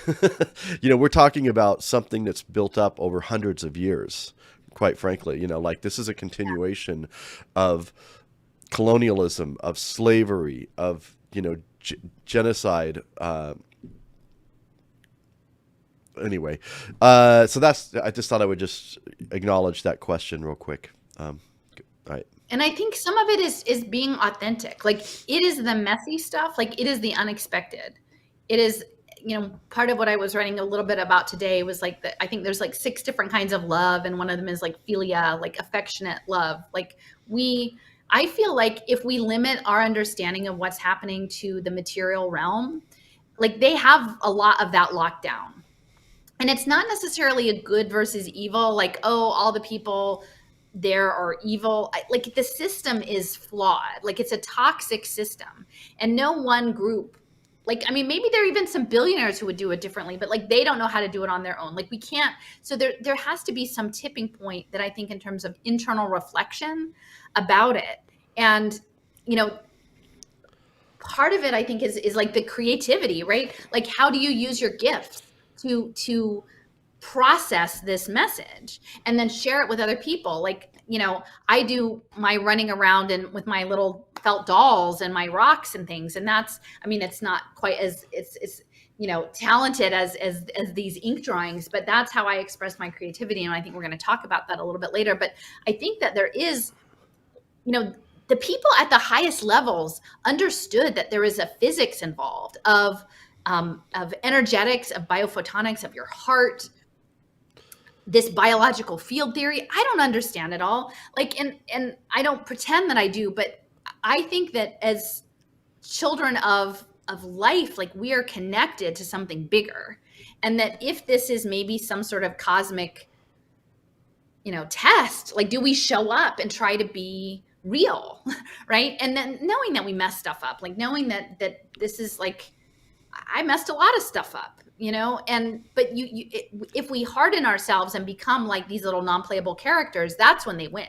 Like if we just keep looking down and don't look at the problem and just pretend like if we just don't look, it's going to go away. Like that's how the domination system continues. So if we can get up and look and say, I don't know how to fix all of this and I don't know who to go to, but as a human being, like I can say that this isn't okay. Do we agree that this isn't okay? Because most of it is so appalling that it only works if you agree to live inside the story they're selling. And if you just poke it a little bit, the whole story starts to fall apart. And if you can poke it and let it fall apart and not make the person who spun it the evil one, like not make them the enemy, and just say, hey man, like I know that this is the story you feel like you're telling because this is how you've been told, but I really don't think that like opening up people's hearts and putting a piezoelectric monitor and running the blockchain on that, like that I don't think that's a sacred way to be in the world. Like we need to figure out some other options. I think it could change. I literally do. And if we could get out of our prescribed boxes, things could change. But so many people, I think, are really, their identity is framed in opposition to someone else, to something else, to the thing that's not them. And we need to work through that. But that's not there's a lot of internal individual work that has to happen first. Absolutely. And someone wrote, resist, defy, and do not comply. I also agree with that. Like, I think that the power of no, even if you don't know where to go after that, you're like, I think the concept of catch-22 in this system is relevant because, we're put into these impossible situations. Stand up for what your values are and risk your, not being able to maybe have a job or, have an income or whatever. Versus do what's right. So we're kind of put in possible situations. So, I'm sympathetic to, even people that are, part of the system, like actively making it happen. Even though I want them to say no. But like, I think if people really knew what the consequences of what's going on, and it's really coming to a head, if they really understood what the consequences are, I think that the majority of people honestly would be taking risks in terms of saying, no, I'm going to resist, defy, do not comply. So yeah, we have a long ways to go, but again, step one. Well, and I would say too, on the resist, like there's two ways, because, and I appreciate Cliff's perspective on this, is like, I don't think you go to war against this thing. Yeah. Like, I think it actually wants you to go to war against it because in this energetic thing, like it feeds off of that. Yeah. It feeds off fear. So if there's a way of positioning yourself in your non-consent that is sort of more oblique, or like the river around the rocks, like that I feel like that is a lens that might get us more to where we need to be than the animosity. Because what he was saying is like, if you goad it, it's sort of it's like the force of the government or the military. Like they kind of want to provoke you to the point that they can come and squash you down. And so there's some sort of sweet spot in terms of the non-compliance that will invite people into the other story. And I keep saying, like, we need to tell the better story. So like maybe the next thing is, if somebody's out there that does illustrations, like maybe we come up with the counterpoint to this one, which is wonderful. And like the story that we want to walk into, that's the invitation, like the counterbalanced invitation. Right. Okay. So, okay, I think we did that. And yeah, so the currencies, we talked about this mining. There literally are, I mean, this 666 one, that's out there, but there's a lot of other ones. And like I said, the Jason was talking about the paper that Leo found about energy erasure and stable coins. And for me, like the potential of being linked to piezoelectrical stuff. This programmable money, the challenge is, I think we need to think about it as money, but we need to think about the tokens as more than money. And, I know that's something, Jason, that you've spent a lot more time on, is looking at the history of money and representations of money and what it really is. These tokens, freedom tokens, I think that they're going to be used as metadata tags. They're going to be used as tracking elements and predictive profiling elements, like in terms of aggregations of stacked tokens. Those tokens are going to be badges of skills on your mastery transcript. So everything is programmed, and essentially it's like living your life in a giant game of Mother May I, where Mother May I is like Hal the computer, and it's literally engineering you into some sort of like homeostasis aspect. And within this, like the tokens, it all has like the ones and zeros in the coding, and we don't even quite understand how any of this works. And they're throwing out all these tokens saying, not this token, that token, not this token, that token. And I think within all of the corruption of the tokens is the intent that eventually there will be one master token, right? Like there will be one master system running all of the tokens. For now, they'll all be chain linked and polka dotted or whatever together.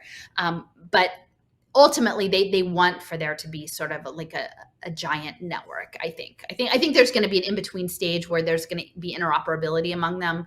But these things, it keeps, the power keeps concentrating. So, okay. And then, so decide everything, again, it's spending on food and drink, but it's also, tokenized votes, tokenized media, tokens for everything. And if you don't have the tokens, your tokenized rights, and this is early on, I found Israel is a leader in the space in terms of e-government, and they'll frame your rights and public benefits as tokens, right? If you're this age, if you're this income level, if you have this disability, then you get a token that unlocks options. And that's very much a gamified space. That's this gamified behavioral analytics space that's run on the tokens. And the tokens are binary, right? You either have the token or you don't have the token. You don't kind of have a token, or you can't argue with that. You can't say, well, I had the token last week, but I lost it. Or so, like, there's no one to talk to. It's just a machine. And so when this is all coming through, like there's an image, like if you don't comply, you will be cut off. Like that's the nosedive episode from Black Mirror, is you do one misstep and somehow you become reframed in the system, in the game, as something else, something other, where you could be doing everything just right. And then there's a cascade of events that through, something that would normally be rectifiable in this automated digital world, it just plummets, like your entire future just plummets. It's all tied to the concept of the token. And then, right. So the digital twins are important. It says to build this world, teams of dedicated coders are creating twins of everyone and everything. And this is very clever because it's sort of like they have the reality side and the metaverse side. And so the reality side is like the very sad side of like, this very depressed person and then this hot person in the metaverse. Like, no one knows you're a dog on the internet. Your town, this is Mark Andreessen, right? Not everybody can live in Venice, but like in the metaverse, you can. Like the town you live in, you may live in a little dumpy casita, pod city, but you could pretend in the metaverse that you're in a glamorous location. Your job, this terrible job that you have in the reality is better in the metaverse. Although I don't know, like I think that's going to be also a bad job in the metaverse. And that as you're competing for work, if you don't have the skills, if you don't have the token, then they're going to train you, right? That's going to be the thing. It's lifelong learning on the blockchain to train the AI. And then you'll go into debt through these income sharing agreements, which are being piloted in New Jersey with social finance on Ronald Cohen, these career impact bonds. And it's pretty much indentured servitude, like digital indentured servitude. And, eventually you'll get the next badge, the next token, and you'll be competing against 200 people for that job and you won't get it. And then by that time they'll say, oh, it's 6 weeks later. That skill isn't the most current. You need to update it and go into more debt. And that's how the income sharing agreements are. And that's why Ed Lee and Christopher Riccardi, who created the collateralized debt obligations, like he's really central to that. Like literally there's a Wall Street Journal article that says what Christopher Riccardi did to the mortgage market, he wants to do to education. And at the time, I thought this was for-year college, but now clearly this is going to be these online learning classes and, up your social skills classes. And yeah, you've got Ronald Cohen in the mix and social finance and Christopher Riccardi, and these debt products are going to just track you your whole life. You're not going to ever be able to get out from under them. Okay. And then this bottom piece, and this is what I keep trying, and it shocks me that more people haven't picked up on this, is that this globalization 4.0 is this idea that through haptic robotics or platforms, you will be competing against everyone in the world with no labor protection to do remote work, whether that's, again, on a platform or through a robot. And where is organized labor? I mean, now we know, because clearly the whole organized labor thing for most of the 20th century was a total scam. But we were meant to believe that it actually was meaningful. But there's no one stepping up saying, no, we're not going to put our brain in robots. No, we're not going to do this thing. This idea that, you're going to compete in the image, cleaning toilets in the metaverse, and people from all over the world are competing to clean the toilets. And if to keep you going in between, you'll have this universal basic income. And that's going to be connecting you to, getting the data to feed the AI. And, that's Milton Friedman. That's the Chicago School's universal basic income. They want you to have enough to just scooch by and exist, and have to sell your data to them to survive, and to create systems. I'm sorry, my phone keeps ringing out there. To create systems that will track you permanently. So that's the, and I have a blog post that I wrote maybe 2 or 3 years ago talking about drones, that the military drone programs, the bombings that were carried out, that's the early remote labor. And essentially the ed tech space, that's programming people for that kind of work. That's where it came from. It's a military game. And increasingly, you might not even know what's going on the other end of your haptics. You're in a haptic suit and you think you're cleaning a toilet, but maybe you're digging a mine. You might not even know what's happening on the other end. Maybe you think that you're, cleaning a hotel room, but you're fighting a war. That's what's so bizarre about this whole metaverse life. And I think what's going to lead us to just mass insanity. So, and again, it's not just going to be low-income people. It's going to be service jobs. It's going to be knowledge jobs. And there's it's lovely to have some drawings of this, the worker in the haptic suit waiting tables. And this is already going on in Japan. They have people who have severe disabilities who are confined to hospital beds or rehabilitation that are operating remote robots in cafes. And they're saying how rewarding it is for these people to be able to have a life and to live through a robot, which may have a grain of truth in it, because you don't want to, people do want to participate in society. But I can totally foresee that essentially a future where people have to work in the cafe to pay the rent on their hospital bed, right? Or the rent on their haptic suit to do the work. And then eventually, it's going to be soul killing. Yeah. The thing about the labor unions that kind of blows my mind is that there's still kind of this belief that this technology is going to free up labor, and then they'll give us a UBI or whatever, and we're just going to be able to, have leisure and have an income, and the system is going to take care of us, and everything's going to be great. I'm like, really? You actually believe that? Are you insane? Are you insane? I mean, it sounds nice, but let's get real. But the power, that's the technology is not meant to free up labor.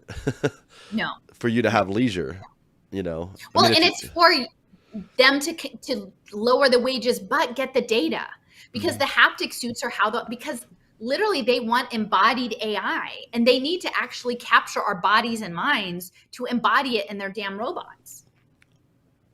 Right. Okay, I'm going to step away for just a second so you can keep it going. There you go. Okay. So, I always say I started in the education space. I didn't realize that this was going to be about educating robots.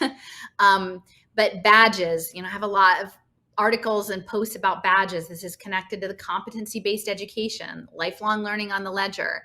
And the badges are going to be not just for the things but also for your soft skills. So this is great. It says jobs will be awarded to whoever has the most badges that will measure our worth. And so there's badges and tokens. Some of them are butt kissing, boot licking, sucking up levels, like leveling up Unilever, Hive Mind levels, the hero. I agree to lease my soul to Satan until I can pay my debts. These are the smart contracts and the NFTs. And so there are so many people out there who are thinking these NFTs are just like new ways of creating income streams for artists or creatives, and it's not. Like, they've known all along, that when I was doing my initial research, one of the key people in this, his name was Pavel Luksha, and he was with the Global Futures Forum, Global Education Futures Forum, GEF, and with Tom Vander Ark, who is the Bill Gates guy setting up digital learning. They were both in mining, which is really interesting because I think increasingly it's about crystallography and sort of photonic computing. And they were leading on these badges, right? They were talking about the badges. They had images of learners that were sort of isolated and surrounded by technology and like wearables and, smart contracts and tuition payments and reputation scores. And, I looked at it at the time and thought, this is bonkers. I hadn't shed a lot of my understandings of how the world really worked. And, now this is only maybe 5 years later, I'm realizing how close we are to it. So, we're talking about, needing to obtain the right badges, the skills. You're never going to get off the hamster wheel. And, this idea that you would have job security, there's not going to be job security. It's going to be short-term contracts. It's going to be remote work. A lot of this hinges on essentially getting to the place that there's automatic language translation. So it doesn't matter where in the world you are, like anyone will be able to understand you or your avatar. And, that's a lot of what's been connected to like the international baccalaureate programs and the global citizen programs. Again, I'm not a super nationalist, but I respect that there should be other cultures, other things, like we should respect each other, but they want global collaboration because they know that in the future, this remote work, avatar work, haptic suit robotic program is that you literally will be in a global setting wherever you do work. Now, again, I know people in other countries. I enjoy like collaborating or working or whatever, but it's the imperative. They know that it's these international teams that are going to be doing this. And then ultimately in the economic space, there are going to be no national economies anymore. Like the multinational corporations have taken over. It's silly to me to see these economists talking about predictions for national economies when they're all run by multinational corporations and multinational portfolios, and people are going to be like multinational workers through remote haptics. Like, what is actually a national economy in the metaverse mean anyway? Like, it starts to become meaningless except for your ability to agitate people and polarize them, because at the top they know everything is going in the metaverse. Yeah. And so the job training and education will be part of it. The Heckman equation, Jim Heckman, I've talked about him a lot. He's a Nobel Prize winning economist. He was the one who, in this social emotional learning conference that he had at the University of Chicago, when there was a guy saying like, we can't get the kids, he was like doing an app for PBS kids. Like, we can't get the parents to get the kids to use the apps. Like, they never make time for it. And Heckman's like, oh man, like you just need a better incentive, like maybe pornography for those parents to get them, like to get the kids to use the apps, like a build a child game and you incentivize it with pornography. And that's how they think of people. These are parents of children in Head Start. So people on fixed incomes. And it's about the ROI, right? Like the 7 to 10%, 13%,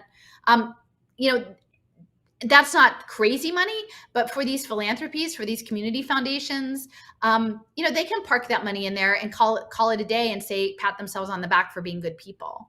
And within that, what Heckman has said is that they're unable to change cognitive scores on dashboards after the age of like 8 to 10 because the IQ hardens up.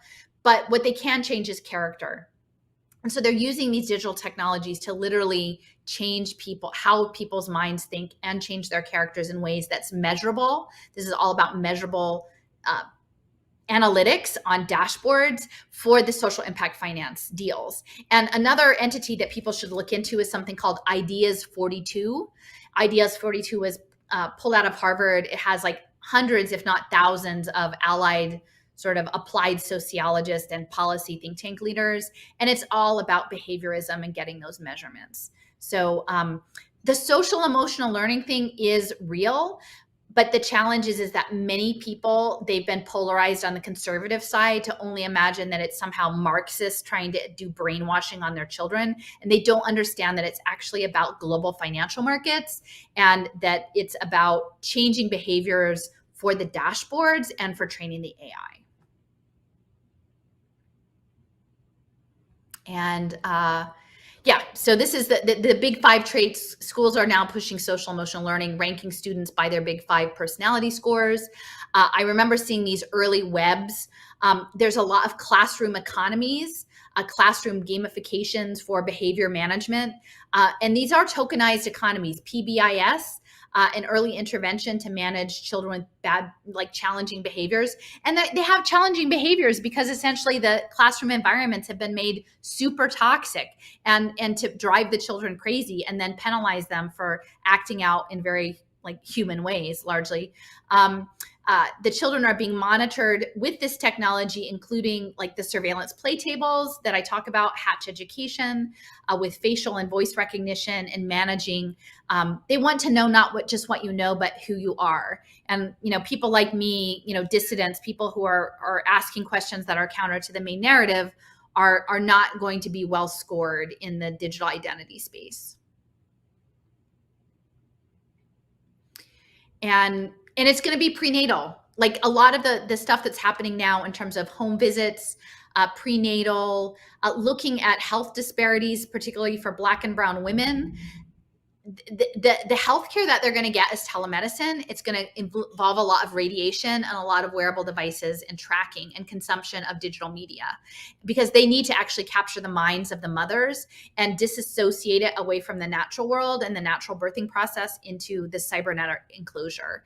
And so the graphic, the zine says, even little babies need to watch their backs, both in and out of the womb. And she mentions the welcome leap, the first 1,000 days, and that it's linked with the Wellcome Sanger Institute that's tied to eugenics. And, I've been writing a lot about eugenics lately, not just at Cold Spring Harbor Labs, but also the Human Betterment Foundation, which was the West Coast office in California. And the data for the compliance will all be added to the digital wallet, to your digital identity.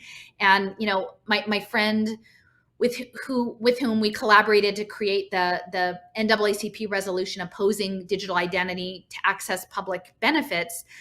She was at a blockchain webinar, like it wasn't a webinar, actually, I think it was way back when things were still in person, but it was about, they were selling the idea of blockchain. And she said, while on some respects you could maybe use it for things like lettuce heads, essentially every little problem, like if the lettuce falls off the truck or falls on, like there's damage, then that damage data will go onto it as well. And so anything that is harmful to children along the line will become part of that permanent record and part of the predictive profiling. And eventually your predictions about you will become reality, and it will become a self-fulfilling prophecy and part of the feedback loop. So it says, so if the social credit system is in the world you want to live in, great.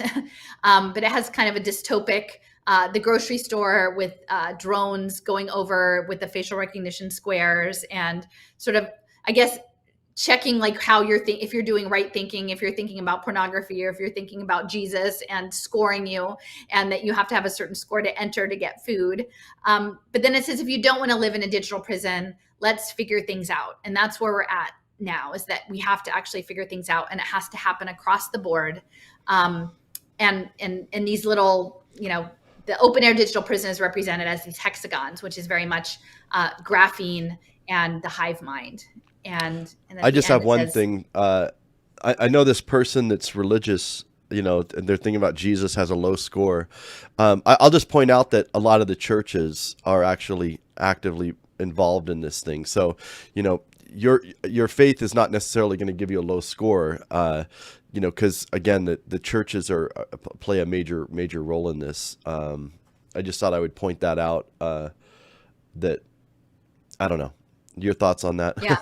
I just think it's important to recognize that Remember, the churches are part of this as well. well, and I would say too, like there's the difference between, and I had a conversation with someone yesterday about this, like institutionalized religion and not just Christianity, but broadly, and faith, because I think they're not, they can be congruent, but they don't have to be. And so what I've been asking people, because a lot of these social impact deals are actually, like, churches have endowments. The Vatican has a large endowment. Like, I think the Church of Jesus Christ of Latter-day Saints has maybe an even larger endowment than the Vatican. Even things like socially progressives, the Unitarians, like, they're investing their money in these ESG products. And I'm trying to say, hey, like, you need to know if there's surveillance play tables behind them, like what is actually happening. You can't just go on the superficial level and trust that it's going to be good. So, like, people of faith, again, across faith practices, I think it's important to have faith, but then also to, if you are part of an institution, hold them accountable, like ask the hard questions, because like, I'm not willing to totally give up on that, but I think many of them have been pulled in intentionally, so because even over the past 20 years, like, think about how many religions have been framed as primarily negative, right? Oh, Islamic terrorists, right? All those people are terrorists. Or, all Christians are radical right racists. Like, I think labels have been intentionally applied in sort of very loose, broad ways, because it is that if you believe that there is something beyond the material that you're willing to make grave sacrifices for, that's the thing that is very destabilizing to the system, because that's something that they can't actually calibrate into the machine, I think, is where I'm at. So anyway, that's my perspective on it. And I think, and so this is sort of the end. It says, or at least make it more consensual. So I'm not really sure how the smart contract life can be consensual. Part of it is I feel like that's why I want to frame it as the web, that we need to be talking about the web, because once the smart contract layer is put in place, this is being run from outer space. This is being run by drones. It's not just affecting people. It's affecting trees. It's affecting bees. It's affecting, microbes. Everything is going to be covered in nanotechnology and used for biophotonic purposes. It's, the conversation I'm trying to have with, like, Lincoln Cannon at the Mormon Transhumanist Conference, saying, like, leave space for us to be out of it. It's not really realistic. It's a totality. It's a totalizing system. So that's why we have to talk about the smart contract layers. And so yeah, follow the truth. How to follow the truth, even if it conflicts with your beliefs, starting with you. So again, be grounded in your beliefs. Be on guard for moral relativism. Like, it's okay to do wrong things under special circumstances.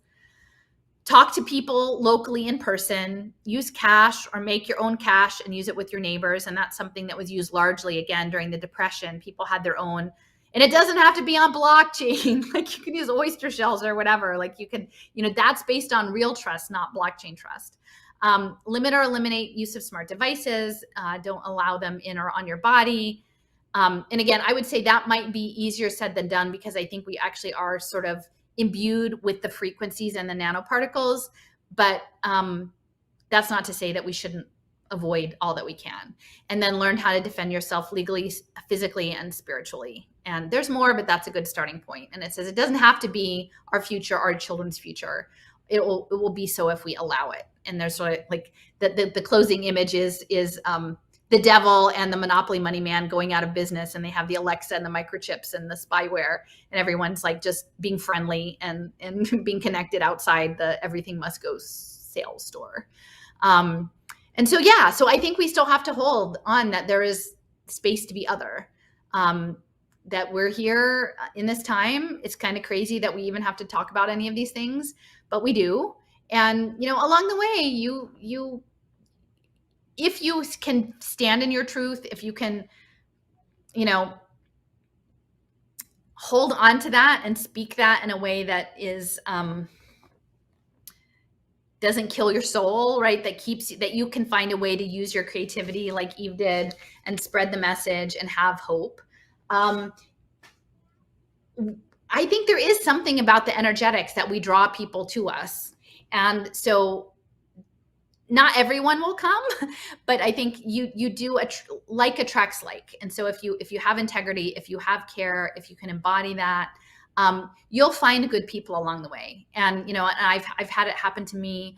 You know, people unexpectedly like being part of my life and enriched my life a lot. So so thank you, Eve. This was this helped get me over the hump. I've had, you know, it's been a bit bumpy month. So it's really nice. It's really nice to know that you never know, like the seeds that we plant, where they will show up. It's like the dandelion, right? Yeah, yeah, definitely. Yeah, that was a really nice surprise to see that come out. So, yeah, thanks for going through that with us, everything. Did we Yeah. want to talk about the forum a little bit, or I know there were some other topics that we wanted to kind of cover about. Um, Well, I think, I mean, I don't know how you're feeling. I know you look a little snuffly. I want yeah, to I'm do all it. right. Maybe you could just give a little pitch, like just like 5 minutes. We can just Yeah, well, I like mean, just show what it. you guys already kind of know. You know, it's been kind of a process for me because I'm trying to walk this line of, you know, uh, trying to create a space that's a little bit more intentional and conscious and I don't know the word. Uh, yeah, if you actually look, let me bring it up here real quick. Let's see here. Boom. I might have to make some adjustments here so you guys can see. Let me just move this over. We'll just do that. There we go. Yeah, that That'll work. works. Um, but if you guys go on here, oh whoops, this is what I wanted to do. Boom. There's the website. If you haven't had a chance, go on here and just take a look, and you'll read it. Some of the content that's been being posted, and I'm pretty happy. Our group is still pretty small here, and again, I'm being very selective about who can join the group, but everybody can read the thing. And if you do want to join it, we would love to have you. Just, like I said, we've got some guidelines and rules that I'm trying to stick with. But if you go through here, you'll see like the content. Like there's some really great content that's already being put up there. So like Alison was, posting a lot of stuff on Twitter that was a lot of times just a placeholder, like, oh, I want to keep track of this. So she was using Twitter for that. And then when she got off Twitter, there wasn't really a place for that. And I'm like, I actually got a lot of use out of it. I would follow some of the links and check out some of the PDFs that she would post on there. And so, this is a place for both her, Leo, others, Steffers, Jen, to, as we come across things, to share it. And the nice thing is, you can actually search, we have a search thing where you could search by different, we're tagging different things. Hold on. Oh, can you show the tagging page? I love all the tags. Yeah, yeah. Can you pull that up? Is it Oh, in the hamburger thing? Whatever. Like, oh, isn't you there know like what? under users tags? Yeah, it's tags. You're right. Okay, I've never even looked at this. Yeah, like I love that. I just love seeing all the stuff that we cover. Like that gives Yeah. you, I mean, if you go to the tags page, like the kinds of things that we're interested in. So this has only been up for a couple, 2, maybe 3 weeks, and already this is all the tags that. So like if you wanted to, so in the future, like if you're trying to do research about MIT as it relates to this, you can click on this. Julian Huxley, Lego, indigenous worldview. There's all these tags. So it's kind of a way that we can kind of collect and compile information and help us to kind of construct what's going on. And yeah, I'm pretty happy about it. Like I said, but we would like, if you're interested in joining, I have I didn't create a link for that. I should create one, but it's hold on, hold on one second. Do you want to say something, Allison, about it? Oh, I'm curious because I can't see any of the whatever the commenters. Like, is there anyone that's on there that has feedback? Like maybe who isn't a member but has been looking at it? Because some of the stuff that we have up there is a little esoteric. So I'm just curious if other people find it interesting. Like it's a very like it's a deeper dive, I think, than a lot of the stuff that we have out there. And I think what I really appreciate about it is even though it's small, there are people who think about things the way I do, and I really crave, like, especially being like, since there's not people locally who are like on the same page, like the opportunity to bounce ideas off of, or sort of to collaborate or ask, like, this is how I'm seeing it, like, do you see it this way? And I think that was a nice thing about Leo's post this morning. Like, he was sort of tagging us and saying, I think this fits with the energy economy that we're looking at. Like, Jason, I think this might fit with how you think about money. What do you think? And then we could have this a bit of a back and forth and add some new material, and other people can chime in. And so while it's not as you don't get the weird dopamine rush of like, oh, I had 50 clicks, likes, or whatever, it's a different kind of satisfaction of like working through some really like, this material is super challenging, right? Like radiation hormesis and salutational evolution, like, that's a lot, but you don't have to do it alone, and different people have their own different angles that they're bringing in, and then we sort of educate each other along the way. And it's just stuff that's I feel like we're all called to be on our own journey in this, and we enrich each other's thinking. But Yeah, and I don't know if it is Okay. other people. Yeah, and I'm even having to like challenge myself too. It's like, it's not like your typical social media where you see a link, you see a video, and you just share it, or you make some off comment or whatever. But like trying to get myself and others in the group to say, hey, if you find a piece of thing, like, just dig a little bit deeper. Like, I have a post where like I started out with like, it was a Ford Foundation video, and then I'm like, oh, who's this person in it? Oh, what's this company? And then like I did a little, I was doing research, and it took longer to create that post. It was like when I would create a post. Hold on one second. When I create a post, I'll spend a couple hours or more on it. So this isn't a thing of just like, oh, whatever. It's a resource. Yeah, exactly. Like, it'll be there for later. It's almost like a mini article. Yeah. Exactly. So yeah, that's kind of the idea here, is that we're a little bit more intentional, and it really, it's called a working group. So it's those of us who are actually interested in working together. You think about it. I always talk about this like a think tank. How they can advance their narratives and certain understandings of, usually propagandistic, but they have all these think tanks, and that's what they do. They're like working groups, but they're paid for by foundations or corporations to push a particular ideology, or with a certain mission or goal. And the people that work in those think tanks are paid. They have salaries. And so we're trying to create the same thing, but with a more pure intention, and with people that aren't getting a salary. So it's a little bit more difficult, because you're asking people to dedicate time into something.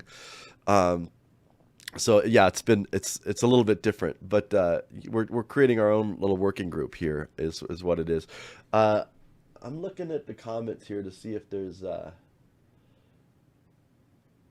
not really seeing any comments about that, but people are saying that they'll look into it.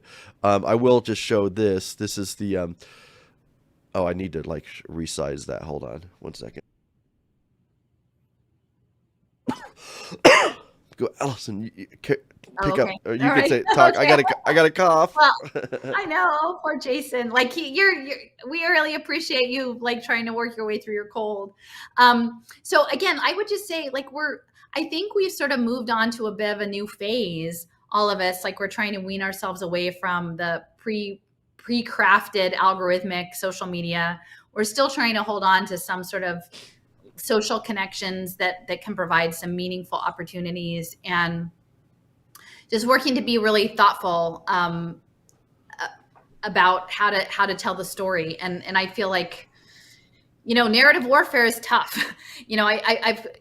I would hope, the first year I was hopeful, and then I got less hopeful, and then finally I've sort of pulled out. And I think for me, we're just the dandelions. The dandelion thing really resonates. And I would say I had a lovely thing happen. A friend shared an image that the friend from upstate New York, she had made this really nice the dandelion PDF with the different phrases underneath, and one of them was "the revolution will not be tokenized." And it had ended up in a university all the way like in England. And I don't know this person. And this person actually printed it out and put it on their office door. And they were, at a university in a department that was really relevant to all these issues. And so you just don't know where the seeds are that you're planting. And yeah, so I'm grateful. I'm grateful for this seed. I'm grateful to Jason for creating the space for us to work together, and I hope people will get some utility out of it. And I don't know, were there any open general questions from? I mean, most of this was sort of a going over of things people are probably already know about us, but I think it actually, thanks to Hege, our friend Hege in Tulsa, she shared it out, and it ended up like getting several hundreds of views in Norway. Like most of the day today, like my blog post was trending. I put this on a blog with the images from Norway more than the United States. So that's a first. So thanks, Hege. Like the Norwegians are clued in. And I think that they're, from what Hege said, they've been very signed on to the Sustainable Development Goals and sort of social progressivism. So but they mean well. They just don't know. They just don't have the information. So having this circulate is a good thing. Someone has, hold on.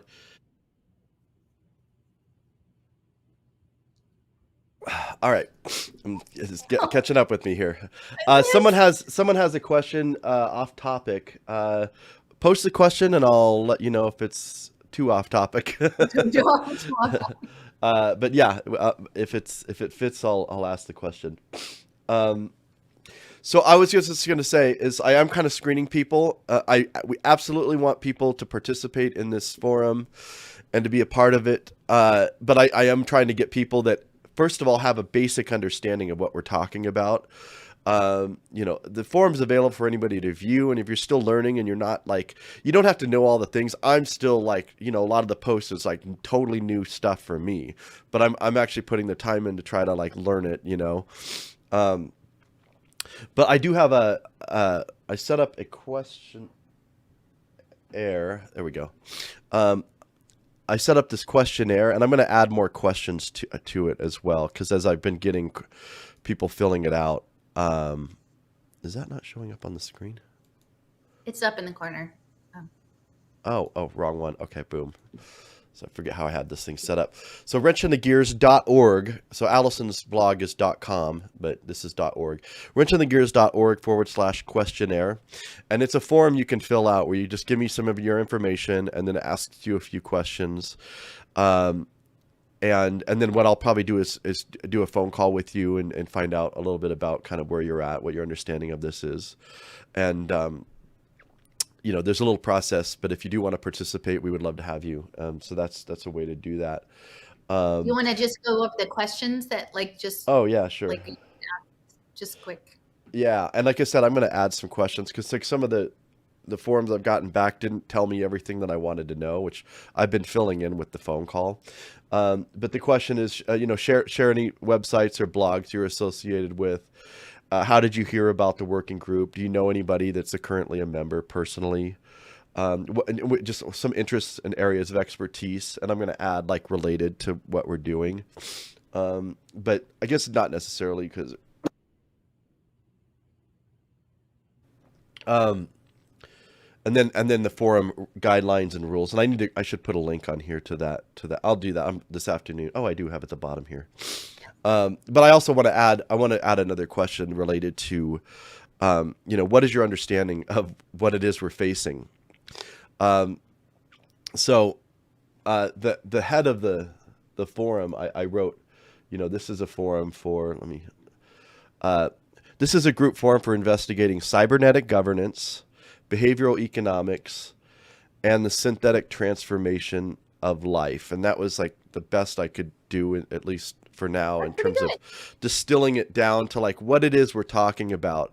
So that's kind of, I'm hoping that people, I'm kind of insisting that people that join the forum at least have a basic understanding of like there's this thing called the Web3, and there's this, impact finance that's changing the way money and aid is going to operate. Again, you don't need to know all the things, but you need. I kind of want people to have a basic understanding of that. And then again, we have some forum guidelines and rules, so just read through those. And if that sounds like something that you'd like to participate in, awesome. If not, not a big deal. It's available. You can still go to the website and read it. You can just follow it, even if you There's are a lot participating. there. There's a ton there.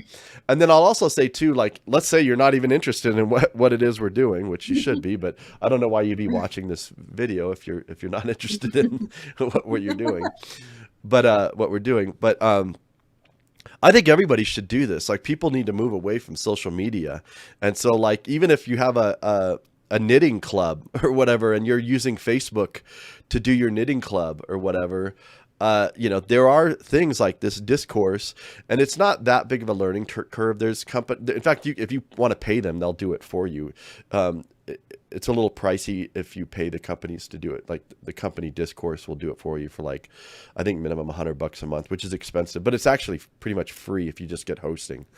You just have to pay for the hosting. So, for $10, $10 or $20 a month, you could host your own forum and start building your own community. But imagine that if everybody just, like, started walking away from the Twitters and these controlled spaces and start, building your own spaces. I think that would go along. And, in terms of solutions, that's a real concrete thing people could do right now.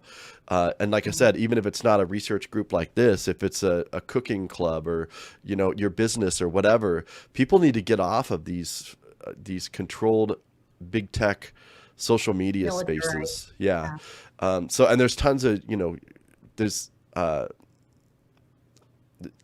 tutorial videos and stuff online about how to set up, but I kind of like Discourse. Of all the ones I found, I thought that was kind of the best, but there's other, like, they're just forums, like bulletin board forums, but I encourage people to actually do that. Let me just take a look at the chat real quick and see if there were any other questions or comments about that.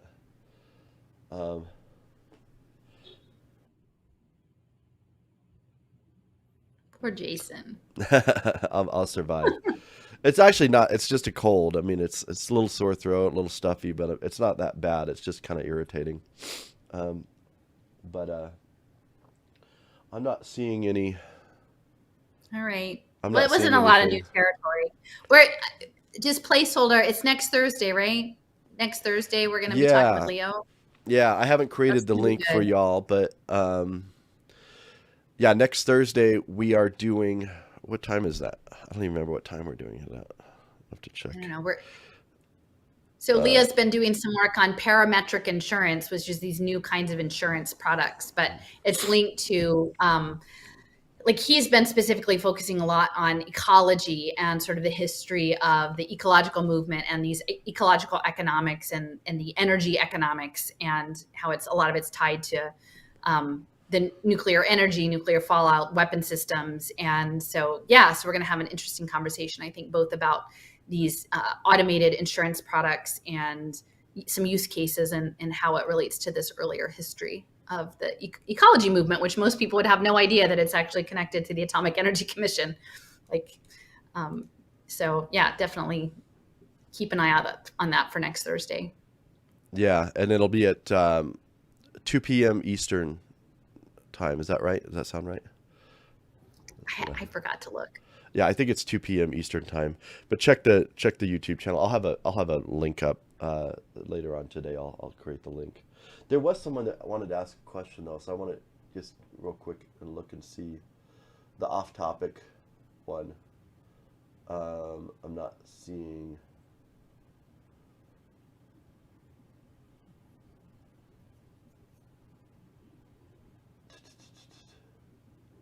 Whoever had that question about off-topic, if you want to repost it, so I don't know. I'm not seeing it, but there is a question that off-topic question, Kimba. I keep getting led back into the story about Amerigo and the Indians of the Chesapeake Bay. Do you know any good material surrounding that? Oh, no. I don't know that. That's interesting. But I do think that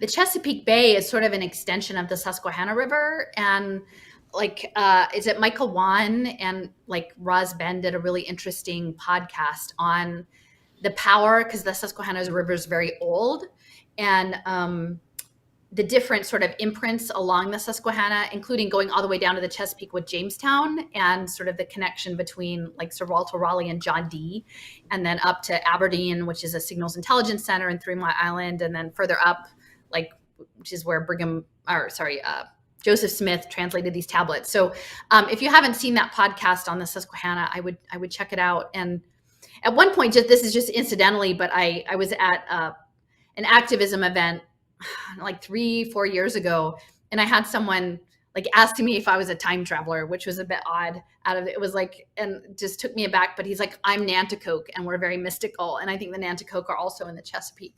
So yeah, I'll have to look that up. I'm not familiar with it, but I think there is some big energetics around the Susquehanna and the Chesapeake Bay.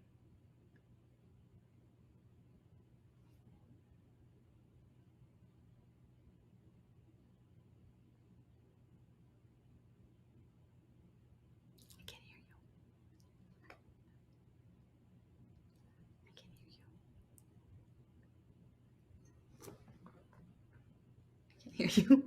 Oh shit! Oh, sorry. I was coughing. Someone asked, maybe we're lip readers or whatever. Someone asked if you would be willing to talk with or debate someone with opposing views, like a hardcore technocrat, MIT person like Peter Hirschberg, for example, or a Google VP or engineer. And I would just say this. Like, what's the point? Like, the information that's been put out there is so immense. Like, if you look at the content that from Alison's blog, from all the videos and presentations that she's done, the position is very clear. And so my question is, like, let's say we're back at the 200 years ago, and you said, well, would the abolitionists want to, do you think the abolitionists should have to debate the people that are pro-slavery? You know what I mean? Like, it's like, no, it's not. Like, I'm not going to spend my time debating someone that's promoting something that is clearly, we've shown to be profoundly unethical. And, there may be some strategic things. Like, I'm actually willing to engage a little bit with people that are in the space that are, like, for example, in the crypto space, because a lot of people in that space genuinely their values are actually incongruent with what they're actually doing. But a lot of people are just, this is their career, this is what they're doing, and I don't see any point whatsoever in debating them. Just like I don't see any point in writing your congressperson or your senator. Like, I don't see any point in that at all. Like, it's a waste of time. And then somebody said, oh, they won't do that because they're disingenuous. Guess what? That person I just deleted off the channel because I don't know why you're here. Why are you even here? If you don't care about what we're doing and you think we're disingenuous, why are you even listening to us? So goodbye. Exactly. I mean, this is ridiculous. It's been the thing is like, some of this stuff is that the technicians want to have a technical debate. Like, what they will do is they will come in and they'll say, like, I have some nuanced understanding of some protocol that you can't possibly understand. So, like, I can dismiss you. And the reality is that there's two parallel stories going on, right? There's the pure, pristine, clean, digital world story that certain people are inhabiting. And then there's the maybe, the organic, potentially like chaotic, but I think if you zoom out far enough, it's not really chaotic, like composted natural world, right? And those are two choices of what to live in, right? I'm not going to debate the person who's going to say, I think reality privilege sucks and is racist and everyone should live in the internet. Because there's no point. They've already decided that that's the story that they're going to live in. And the likelihood that I'm going to pivot them off that story, it's unlikely. And it really just simply, a lot of times at least I found in the blockchain space, we're not getting money off of this, but people like to foment polarization, it's a polarization thing. And like the media uses the polarization to get clicks, to trigger emotions, to do this. It's not a level-headed discussion. And so I think, again, we've provided so much material. You guys have to figure out, like, do you want to live in the pure white digital simulation world space? And if so, like, then you're about blockchain and Web3 and digital twinning, and you're going to hope that the military video game is kind to you and will let you live a happy life, like in that matrix. If you don't want that, that's just a different choice. And, I find it always ironic in these spaces that tend to be all about freedom is that they do kind of want to police the choices people make. So, you know what? I actually need to correct myself here. Because I've been rereading this, and I was reactive. Sorry, triggered. Yeah, I got triggered. I'm like, God damn it! So I think I might have misunderstood this person.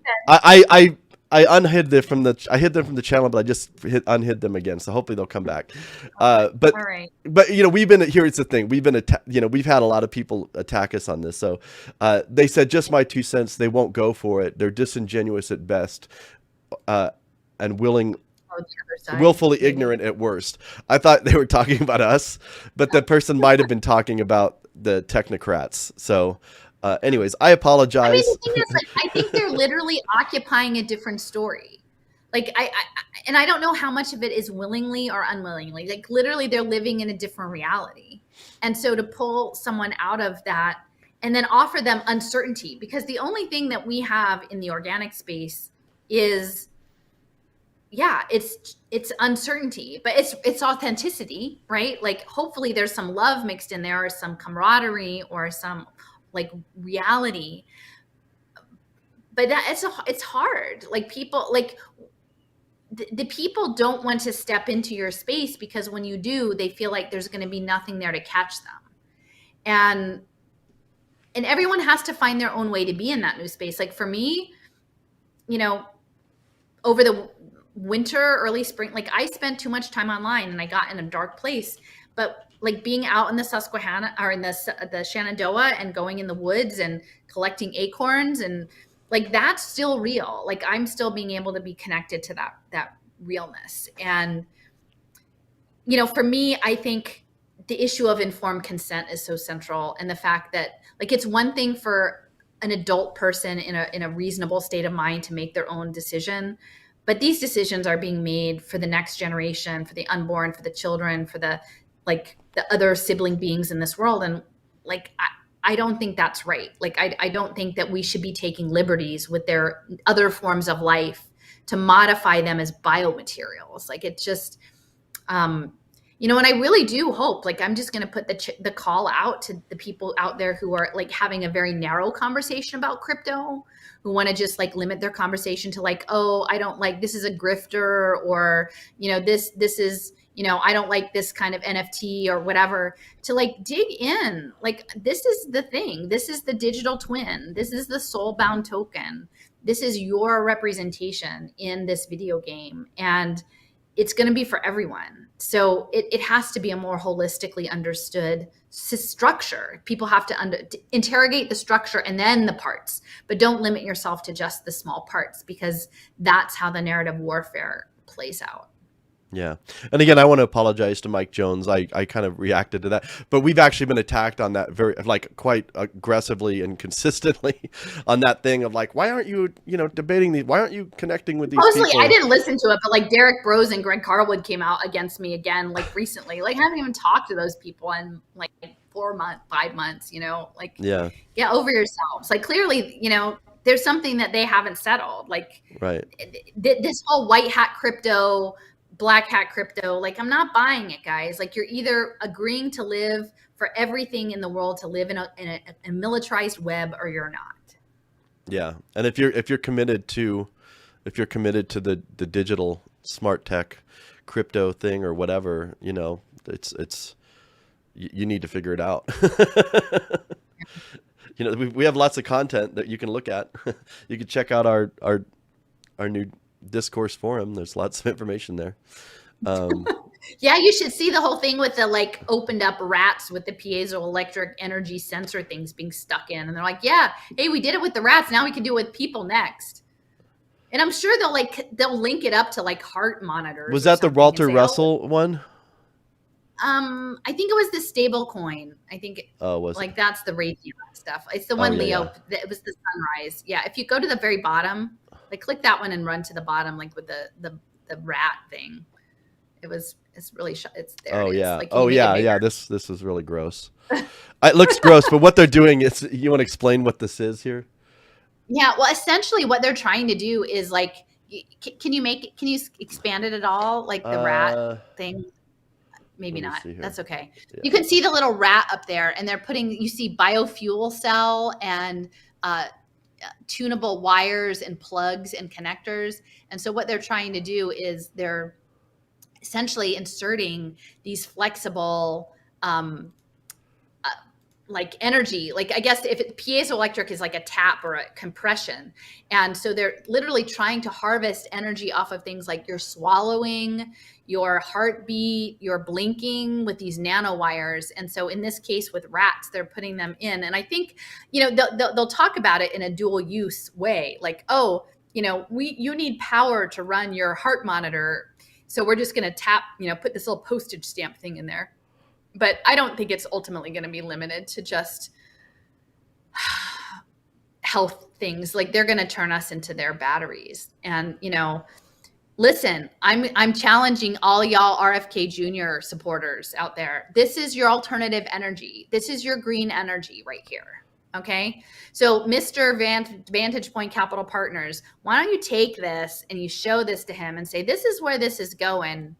Dude, is this what we're doing? Like, is this what you're green? Like, we're going to put people who use up too much of their carbon allowance in jail or what have you. This is what's the opposite of that. This is where it's driving. So we have to deal with this reality.